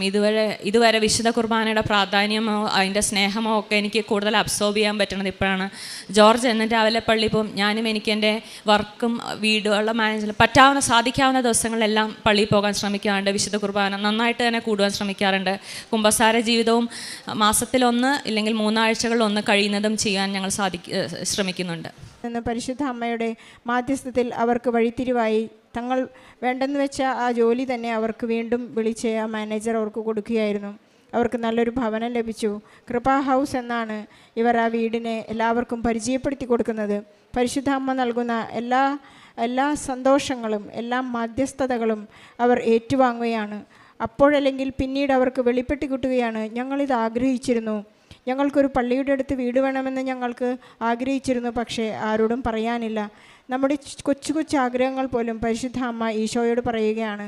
മകനെ, കാനായിലെ കല്യാണത്തിൽ പറയുന്നത് പോലെ, മകനെ അവർക്ക് പള്ളിയുടെ അടുത്ത് വീട് വേണം, മകനെ അവർക്ക് രോഗസൗഖ്യം വേണം, മകനെ അവർക്ക് ജോലി വേണം. പരിശുദ്ധ അമ്മയാണ് നമുക്ക് വേണ്ടി മാധ്യസ്ഥം വഹിക്കുന്നത്. ഉടമ്പടിയിലൂടെ നമുക്ക് ലഭിക്കുന്ന അനുഗ്രഹങ്ങൾ വളരെയേറെ. അതുപോലെ സഹോദരി പറയായിരുന്നു, തനിക്കൊരു PCOD പ്രോബ്ലം ഉണ്ടായിരുന്നു, ഫൈബ്രോയിഡ് ഉണ്ടായിരുന്നു. ഉടമ്പടി വസ്തുക്കളുടെ ഉപയോഗം മൂലം മാത്രമാണ് അവർക്കത് സൗഖ്യം ലഭിച്ചതെന്ന് സഹോദരി സാക്ഷ്യപ്പെടുത്തുന്നു. ഉടമ്പടിയിലേക്ക് കടന്നു വരുമ്പോൾ നമുക്കുണ്ടാകുന്ന വലിയ അനുഗ്രഹത്തിൻ്റെ വെളിവായി കിട്ടുന്ന ഒരു ജീവിത ശൈലിയാണ് ഉടമ്പടി. നമുക്ക് ഉടമ്പടിയിൽ ഉറച്ച് വിശ്വസ്തരായി ജീവിക്കാം. വിശ്വാസത്തെക്കാൾ കൂടുതൽ വിശ്വസ്തരാകുമ്പോഴാണ് വിസ്മയിക്കുന്ന അത്ഭുതങ്ങൾ നമ്മുടെ ജീവിതത്തിൽ ഉണ്ടാകുന്നത്. ഡൈനയുടെയും ജോർജിൻ്റെയും മനോഹരമായ സാക്ഷ്യത്തിന് പരിശുദ്ധ അമ്മയ്ക്കും ഈശോയ്ക്കും നല്ലൊരു കൈയടി.